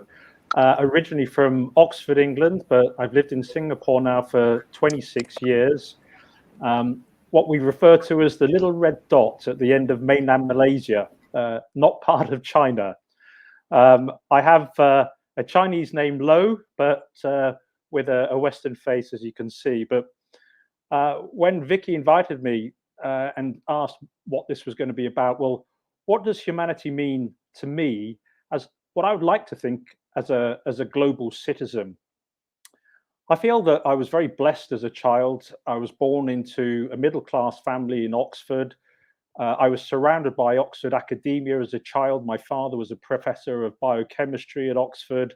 My godfather was a professor of physics. My brother's father-in-law was a professor of engineering. So I really had a very lucky and privileged background. And when I look back at it, I really do value the insights and the education that my early years brought to my experience in life.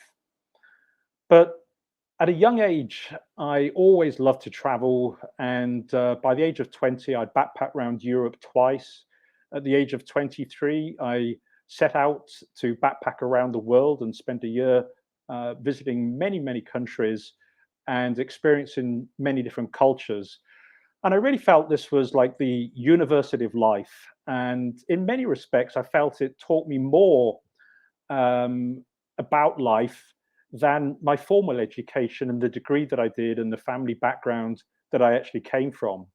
And I think that some of the things that I understood was that although I was very lucky in the background that I was brought up in, I realized that when I spoke and met with people from different backgrounds and cultures, that the way that they are brought up, the values that they have, the way that they see the world can be very different from the way that I saw the world.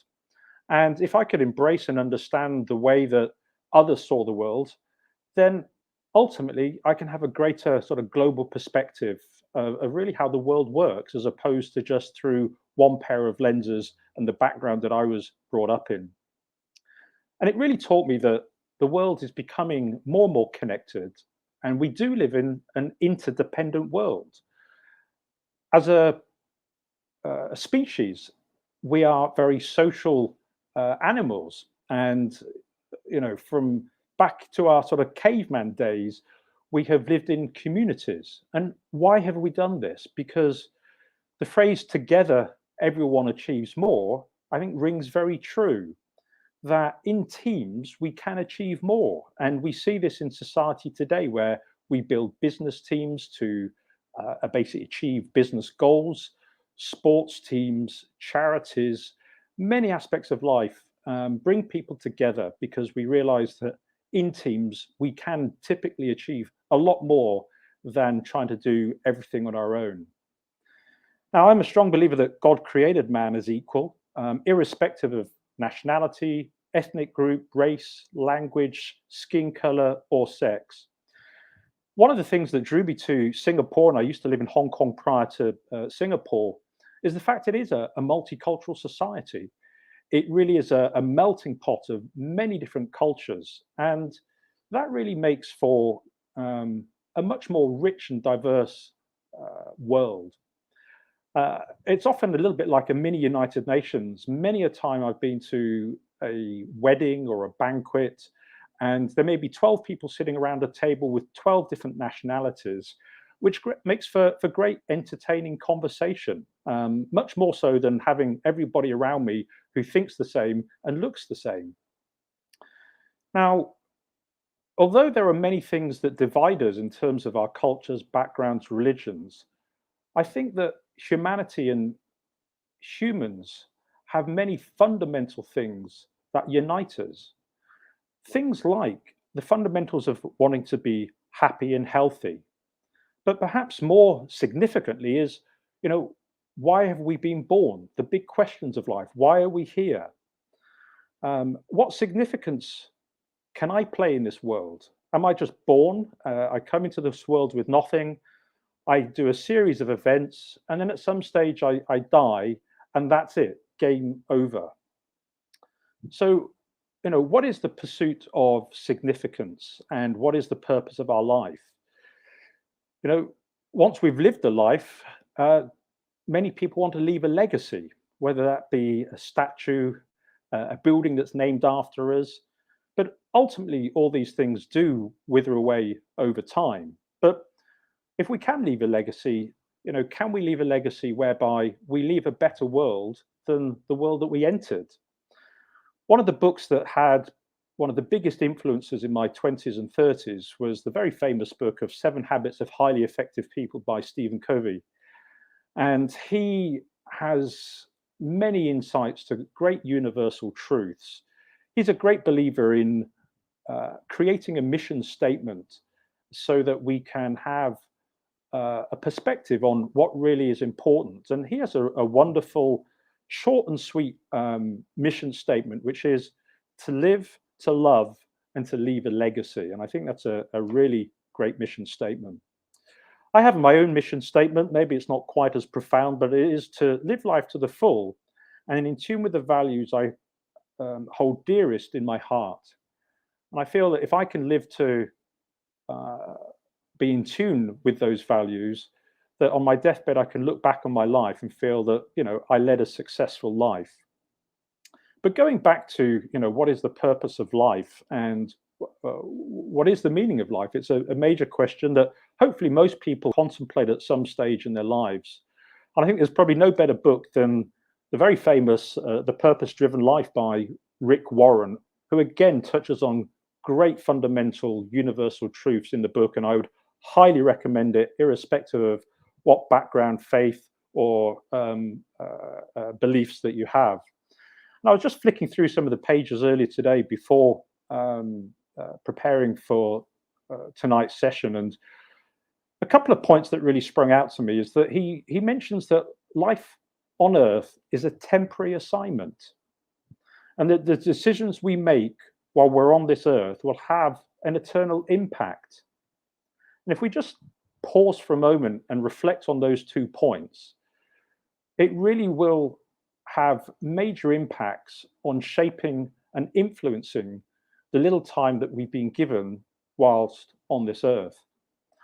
Now, there are many noble things that we can do with our time, and I think through the panel discussion later, we may be touching on some of these. So rather than actually pinpoint any specific area, I really wanted to end with a few questions so that we can reflect on ourselves, look at ourselves in the mirror and ask ourselves the questions, what can we do to make this world a better place? Because ultimately it starts with us, and each individual has the power, if they have true belief and conviction in a universal truth and value, that can change the world.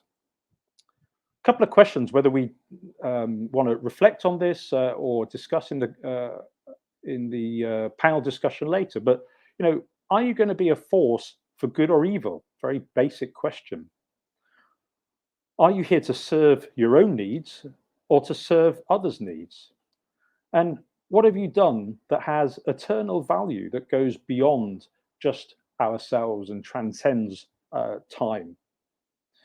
And to quote arguably one of the most famous and quotable American presidents, just to wrap up, Abraham Lincoln, he says, "Surely God would not have created such a being as man to exist only for a day. No, no, man was made for immortality." So I'd like to leave you with that. And again, thank you, Vicky, for inviting me.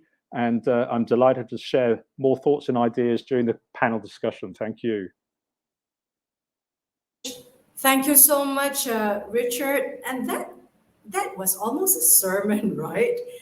Thank you for framing it up in such a way that it gives us a lot of meaning, and that coming from Richard. And we will have Ben Ibrahim coming onto the show.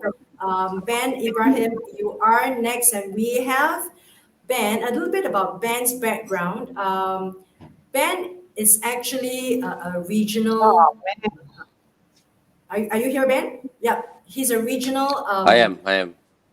Yeah, he is a renowned regional television host, former host of Fox News Sports Asia and also the History Channel. And especially invited him. I got to know him in the height of the pandemic in 2020, whereby we actually had conversations, long conversations online and live in our show. I'd like Ben to tell us about the situation in Malaysia and also as a father. What do you see the state of the world in Malaysia and in the world? And what do you hope the world will be for your children? And you've got two beautiful, beautiful children I see from the pictures. Ben, welcome. And let's give Ben and Christopher and everyone a round of applause for living to this time, almost 2 hours. Let all of us give us a round of applause and pat on the back. Okay, Ben, take it away, Ben. Yes, good evening, everybody, or good morning from wherever you are around the world. Sorry I'm a little bit late, but I think the conversation here has been fantastic. I've heard not all the speakers, but some of the speakers. A lot of you speak with passion and conviction and a belief that you can make a difference. So I salute you there. I won't take up too much of your time. Very nice of Vicky to give me a nice introduction. I always tell people I'm an overglorified shopping announcer. So it is what it is. But I enjoy what I do because what I do is not so much about announcing, it's about communication and connection and engagement, which I thoroughly enjoy, which is why I'm also using my skills in the education space. But I won't talk too much about myself. I'll just tell you a little bit about what Vicky wants me to talk about. You know, the world is such a different place in the last 2 years. And it's because of Vicky reaching out to me. We didn't know each other, but we were just bonded digitally, I suppose, by a chemistry that we wanted to make each other feel better. Singapore, Malaysia, very, very similar cultures, identical, super multicultural, but also has its challenges as well with that. And I won't talk too much about that because that's something for the politicians to debate every day. But yeah, Vicky reached out to me and we spoke about the pandemic. I reached out to Vicky with no skepticism. I've been depressed twice in my life, and I say that openly and not proudly, but with no reservation because of certain things that happened in my life. So because of those two depression experiences, I managed the pandemic okay, but I still was down. I lost a lot of income. As you know, the TV industry, the events industry took a huge hammering because of the pandemic. So yeah, reached out to Vicky, just really the simple basic skill of mental health. If you have a problem, talk to someone about it. In our part of the world, Asian culture, we don't like to talk about problems, but maybe Vicky and I are a little bit different that way. Not for the better or for the worse, but we're just different, and we spoke to each other. Vicky was very sympathetic in terms of what I was going through, tried to help me here and there. But basically, she, like the Romans, she lent me her ears, and just really good chat, really good talk, and connected with my family. So to answer Vicky's two questions, the pandemic, it's tough. I'm sure all of you know it's tough. In Malaysia, super hard, 20,000 cases once upon a time. And it was just, numbers were increasing and increasing. I just kept losing work and work and work, digging into savings, really depressed, couldn't sleep at night, waking up late every day at about 10 o'clock, which is really unhealthy because I was sleeping at 5 o'clock. But I couldn't sleep. And a lot of Malaysians were literally committing suicide, mental health was now on the radar. The win that I see for the pandemic is that mental health is on the radar. And in our part of the world, people are a lot more sympathetic. Work from home, it may sound like a blessing, but it's a challenge. It's a challenge. It's a huge challenge for especially people who have families. My children, Kyla and Kyle, 4 years old and 8 years old respectively. My daughter's 8, Kyla. They were depressed. My son was throwing things at my daughter during the pandemic, and I come in and say, "What's going on?" My daughter would say, "She threw things at me, Dada." And then I mean, instead of reading out the riot act, I just took him aside and said, I looked at him and thank God I read him carefully. I just said, "Look, are you okay?" He said, "I'm frustrated." I mean, a 4-year-old boy telling me I'm frustrated, Dada. I miss school.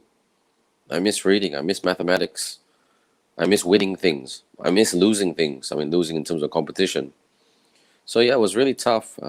Whatever. I mean, they're not adults where you can give them a pep talk and a rally and a rah rah, and they'll just be okay. I mean, you just have to keep on the positives. I mean, a phrase that I borrow from my American friends: "Stay positive." It's the hardest thing to do in the world. I mean, I'm not the most positive person in the world. I'm not the most negative person in the world, but I tried my very best. I mean, I have a sports background, using sports as to play with the kids, just like some touch rugby, some badminton, some soccer. And when we played in the playground, it was not so much about playing; it was about communicating. Pass me the ball, you know. I'm gonna move here, I'm gonna move there, and it was just good fun. So the pandemic has been bad, but it's gotten better. There's 5,000 cases in Malaysia now. I mean, I know that number seems ridiculously high, but it was a lot better than the 20,000 it was 6 months ago. So things are getting better. I mean, the reason I'm so busy and I sound like a croaky voice, I've been a master of ceremonies for an event today and a TV commentator for some basketball games. So I'm a bit tired, but it's okay. So forgive me if my voice sounds a little bit croaky. But things are back, slowly getting better. I don't want to be too complacent because I just had an event and one of my colleagues got COVID. So he's in the hospital right now. I did as many tests as possible, and God bless, I'm okay. But so that's the pandemic. Things were tough, and then it's gotten better. And then in terms of, oops, camera dropping right there as I'm getting to the second topic.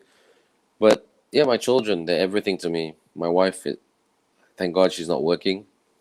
I say that in a good way because someone to keep the positive vibe with the children at home, someone to be the internet troubleshooter and the IT solutions provider. So yeah, we're learning every day.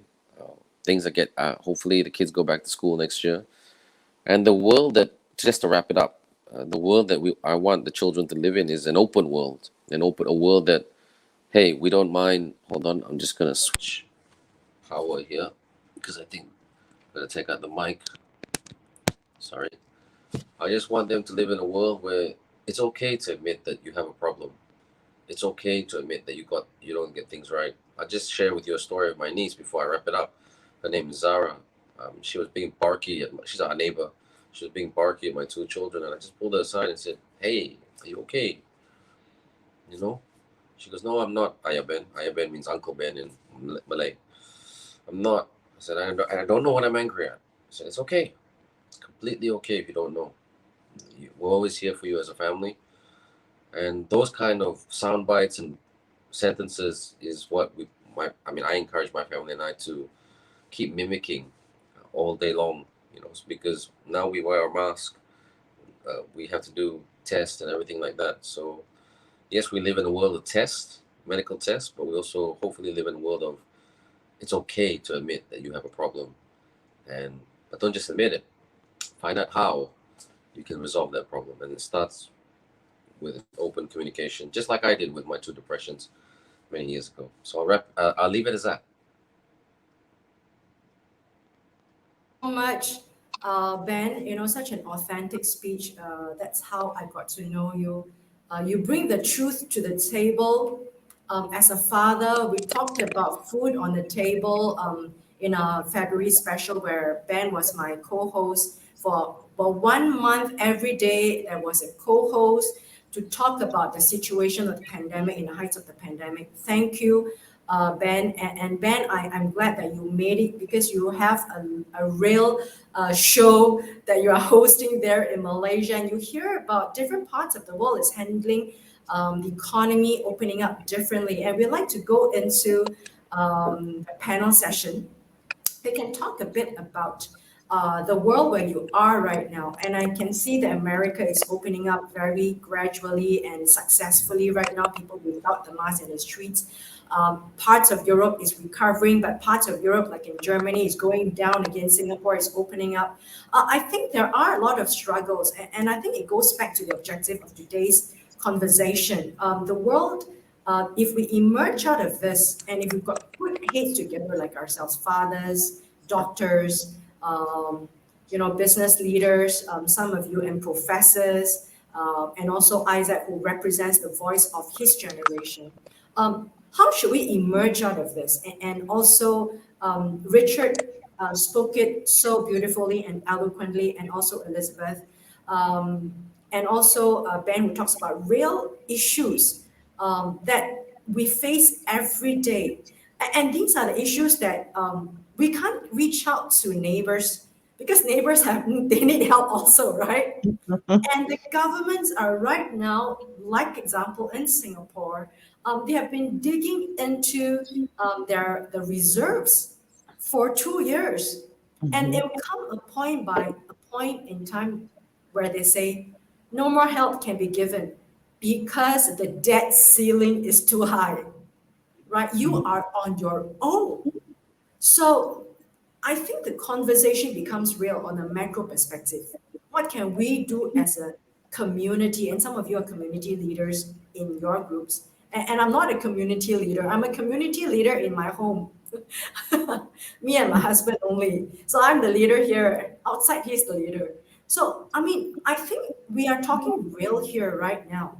And not only that, as we emerge from 2021, hopefully, out of the pandemic, we are going to look at humanity and the world differently. Hopefully, the policymakers will take things differently, because pandemic hit the poorest the worst, right? The masses the worst. And not only that, Isaac talked about climate change. She talked about weapons of mass destruction, nuclear. He talks about accepting of diversity. And also Ben talks about acceptance and openness for his children. I would like to take this to that level of talk. Also, coming back to you, Isaac, would you like to open this and tell us, like, more concretely, you voiced out in your video that you would like to run for the president of the United States in 2046, when you are 36 years old, right? Am I right? 2048, I will be 36. But anyway, thank you. I am so honored to be here, and I was so honored to get the opportunity to speak here. And I want to become president. I want to have a leadership, because right now in our world there are and education is not just a good thing, because education can also lead to technological development. And technological development has created good, for sure. Technological development is what is allowing us to connect. It's what's allowing me to do this, do that, survive. However, technological development has also created weapons in war.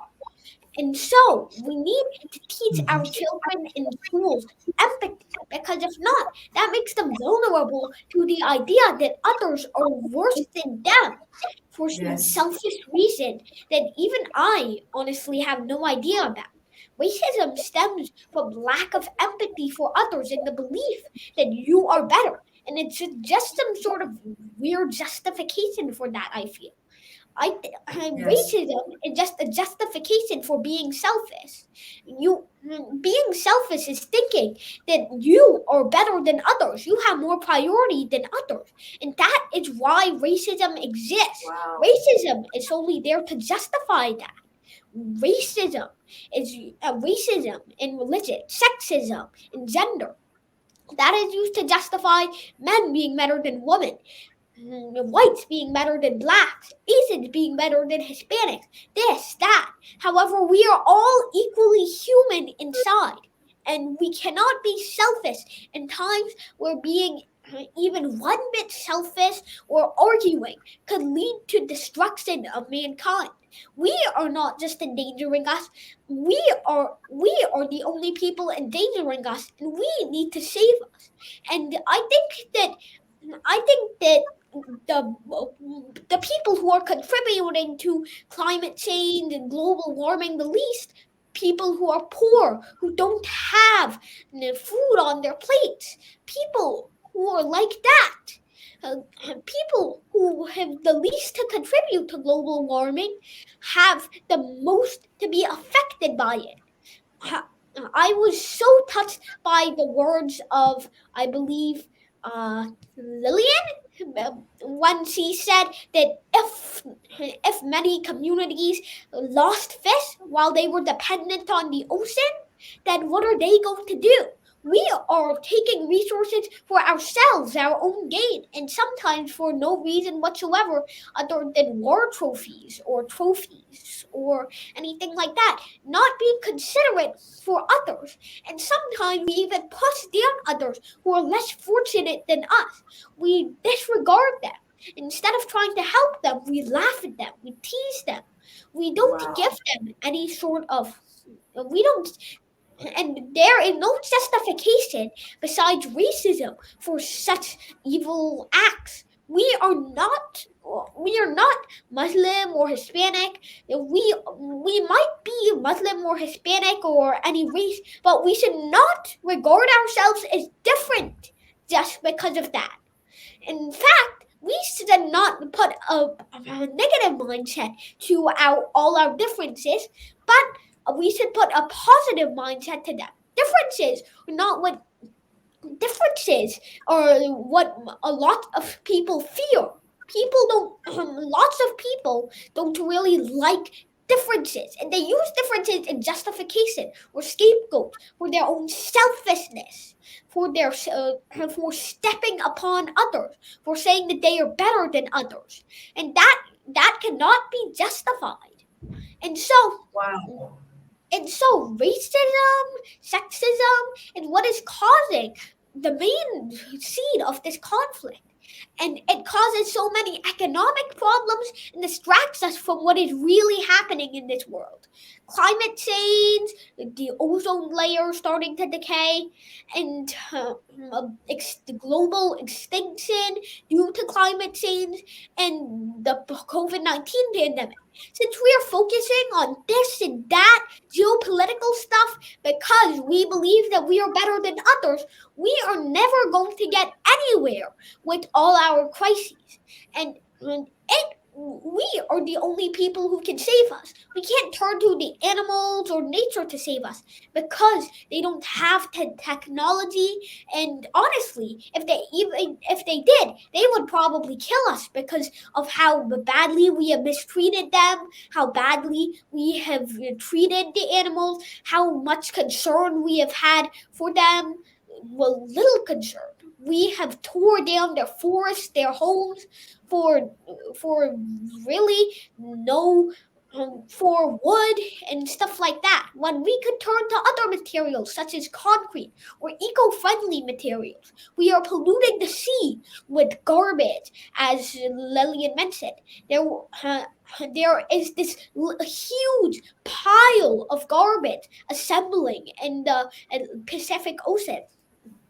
And so this is polluting the local water. This is killing fish, whales, and the entire ocean. And so we don't have the least concern for animals. We have the most concern for people with differences to us. We actually have the least concern for people who are different than us. We have the most concern for ourselves. We are biased towards ourselves and selfishness because it's just sort of natural. But we have to overcome that bias and realize that it's not just you, your family, your community, the entire human community, but the entire world, the entire globe that will be affected by what you do, what choices you make. And we have to make this impact, because if we don't, people will keep getting distracted on terrorism, on war, and this will only cause suffering and death and distraction from the real problems that we have in our world. And so that's why racism and Isaac, would you like to tell us about the 2 books that you just wrote? So the first book that I wrote was The Love, and I started writing it when I was 4 and finished it when I was 6. And so I wrote it because I was seeing lots of terrorism, examples of terrorism around the world. And so this is a copy of my book, The Love. Thank you. So anyway, I wrote this book because I was seeing instances of terrorism and horror all around the world, starting with 9/11. And I was really reminded by one time when I went to the mosque for Friday prayers. And I asked the Imam, "Can you please pray for the United States of America?"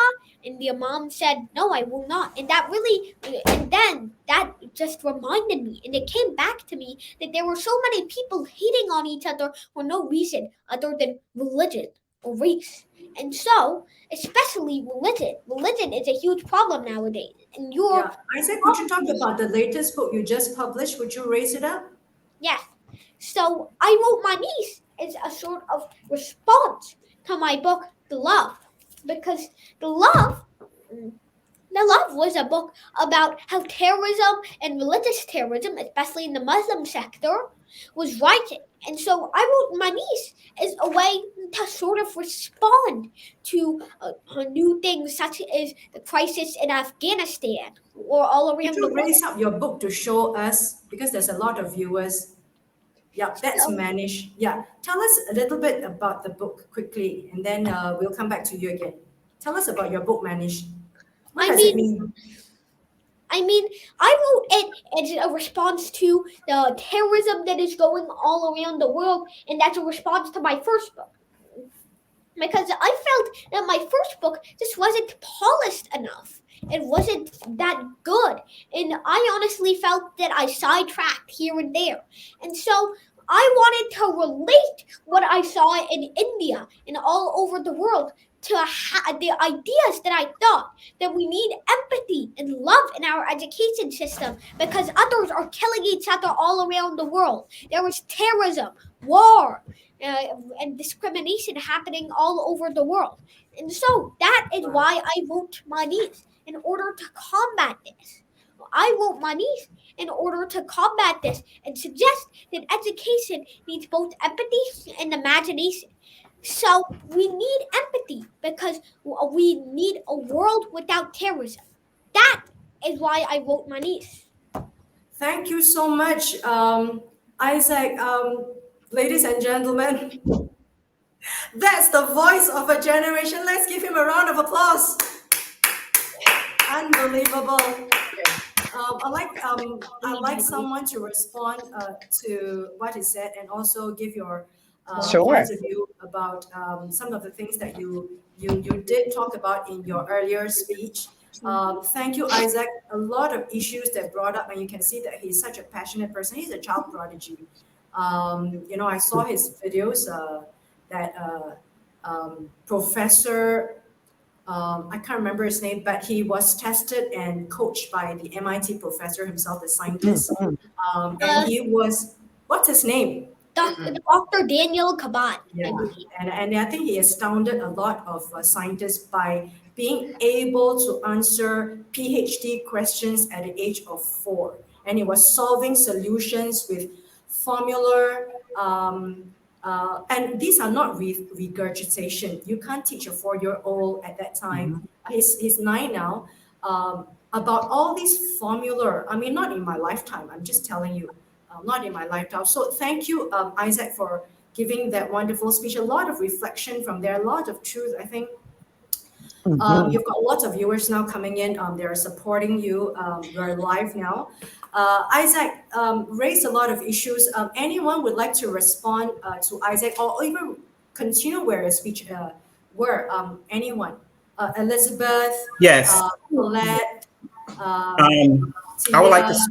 I would like to piggyback off of what Dr. Richard Lowe was talking about when he said it starts with us. He's absolutely right, because when you point the finger, you have to remember that there's three fingers pointing back at you. And we have to know that what can we do to help, and what can we do to make an impact, not only locally, but globally, because it does start with us. And we can't sit around and just look at the news and figure out, let the news speak for us. We have to speak for ourselves. So we have to go out in the streets, the highways, and the byways, and make sure that we're making a global impact, and making that impact not for only the children, the teachers, the parents, all over.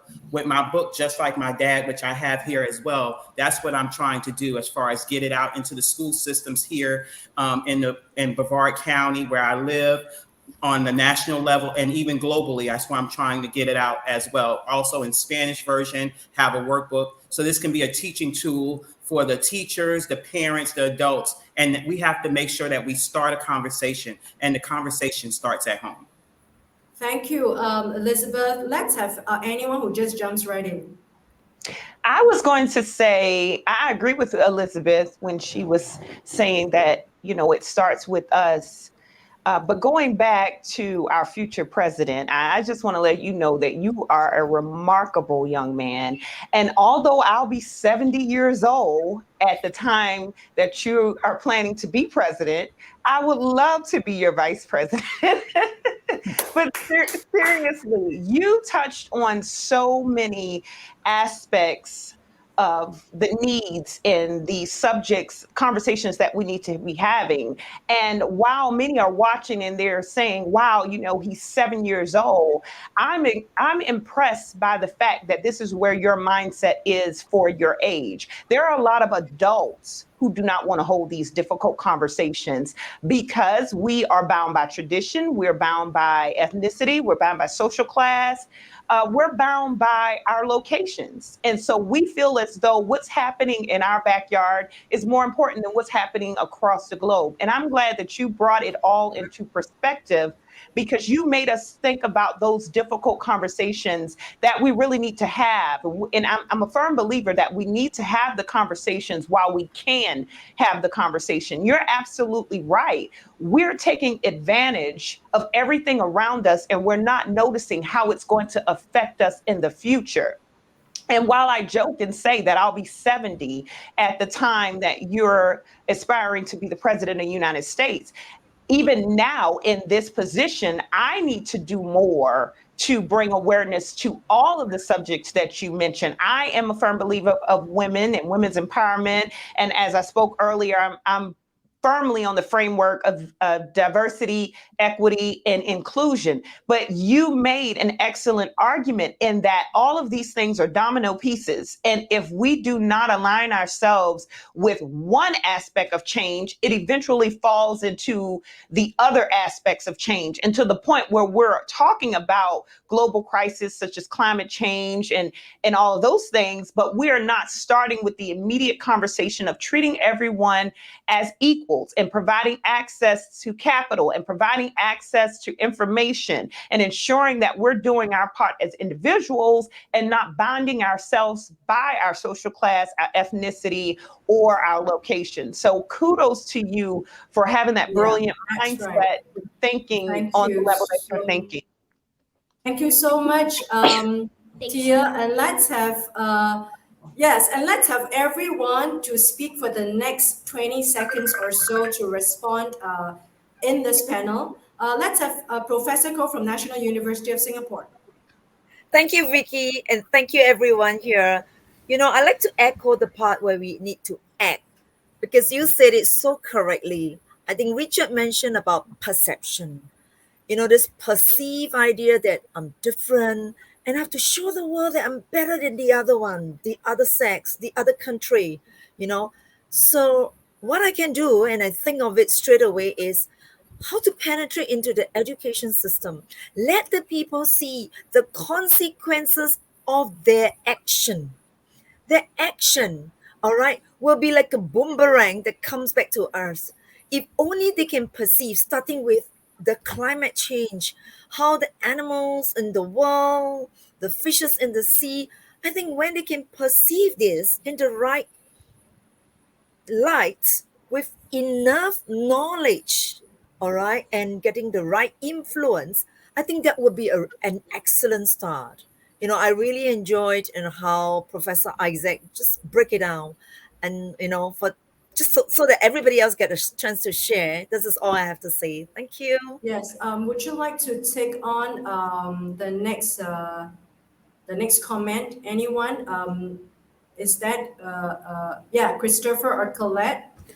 Yeah, I'll jump in. I just wanted, with this discussion, what's coming up for me is that pretty much everyone is traumatized to some point, either from the COVID-19 pandemic, where we're afraid to be next to each other, we're afraid to be close to each other, we don't want to get sick, and getting back out into the world and being fearful, or even that somebody is better than the other, even that stems from trauma. And so I just want to add that I think it's just so important that we all take individual responsibility for our own mental health. It was brought up about depression and about the neighbors' kids acting out. And so for me, I just think it's really important that we start with ourselves, healing our PTSD, and then helping other people, listening to other people, creating spaces for other people to heal themselves as well. So. Let's have Richard. Hi, Richard, as a father and also as a humanity, you've got lots of things to say in your sermon in inverted commas. Tell us, what's your last final word for us in this panel discussion? Well, when we listen, one of the challenges of humanity is selfishness. We live in a broken world, and we can see from a very young age in a child and a baby that the world revolves around themselves.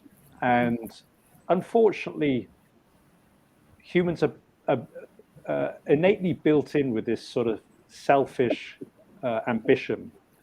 The media often supports it's all about me, it's all about being better than the other, collecting more material goods. But ultimately, that all, we can't take it with us. And, when we look at what can we do is, can we rise above our own little world and transcend that so that it's not just about me and what I can get, but actually what I can give and what I can contribute at the end of the day. And I think, if we can mature as individuals, all of us, including myself, so that we can be thinking more about serving others and what we can do to contribute as opposed to consuming, then it would make for ultimately a better world. Yes, I think Richard, has wrapped it up beautifully. One more question. I know that we have to have the discipline to end, and we already surpassed the time. But we've got onto very deep levels of discussion, and I can't even want to interject because you've got such a deep issues, and I hope that we can continue our conversation at another point in the early part of 2022. But it's such an honor to have all of you, especially to have Isaac, who frames the future for us, and that's his vision for the future. Isaac, is there any final words, reminders for the generation, like us? I was so touched by how everybody spoke about humanity and the crises that we are experiencing, especially keynote speaker Ben. And so I was Dr. Ben. I'm sorry. So I was so touched by everybody here, and I honestly am so excited to be and I am so excited to be here and so honored to be speaking to all of these great minds, so many people who have experienced so much more than me, and I positively can say that we need to fix our broken world, just like Yes. Dr. Richard addressed. We need to fix our little internal worlds that we are internally living in, because Yes. we Thank you, mostly Isaac, so much. Yeah, Isaac, we'll come back to you for the next fourth International Humanities Summit, and that's for sure. You're not going to run away, Isaac. You are the voice of your generation, and we got to hear it from him. He's so eloquent. Any final words from anyone in 30 seconds? The floor is yours. What about Tia? Do you want to say anything, Tia, to wrap up? Yes, I would just like to say thank you again for this opportunity. Thank you for exposing various facets of humanity and what we need to do to go forward. I am in full gear of doing my part, and I'm encouraging others to do likewise. Thank you. Thank you, Tia. Is there anyone else before I'm locked up by the technology expert who says that we need to keep to the time? Anyone else? Elizabeth, Colette, Professor, and Richard? Anything else? I would like Before to we say say goodbye. I would like to say thank you to you, Vicky, for everything that you have done to put this whole event together. Also for CJ to invite me, and I would love to come back in 2022 to be on the panel again. Yes, and thank you so much, Elizabeth. And you, ladies and gentlemen, have been, it is such an honor to invite you to Singapore. I mean, from the bottom of my heart, I am able to do this because of technology and, of course, because the forces of God have brought us together. And like what Isaac say, you know, we have to embrace differences, and that's the world he envisaged in. Not only him, I think all of us crave for that. Right, and also Richard, as the children are growing up in the third culture, you know, in a very unique situation that Richard is, and a lot of families are like what Richard is, right? Intercultural marriages, and children grow up in the different parts of the world. And I thank you so much from the bottom of my heart, and let's give everyone a big round of applause to end 2021. And a shout out and a thanks to Loman Creative Services, Dr. Moby for Lifestyle TV USA, and also CJ for a cheering session A, and a little bit more tomorrow. Ladies and gentlemen, come back and tune in for veterans exclusive Heroes of Our Times, to listen to 5 veterans to talk about their stories behind the uniform. Real life stories beyond CNN, beyond Fox News, and beyond all the Wall Street journals. And that's real talk for you. Thank you once again, ladies and gentlemen. Till then, bye.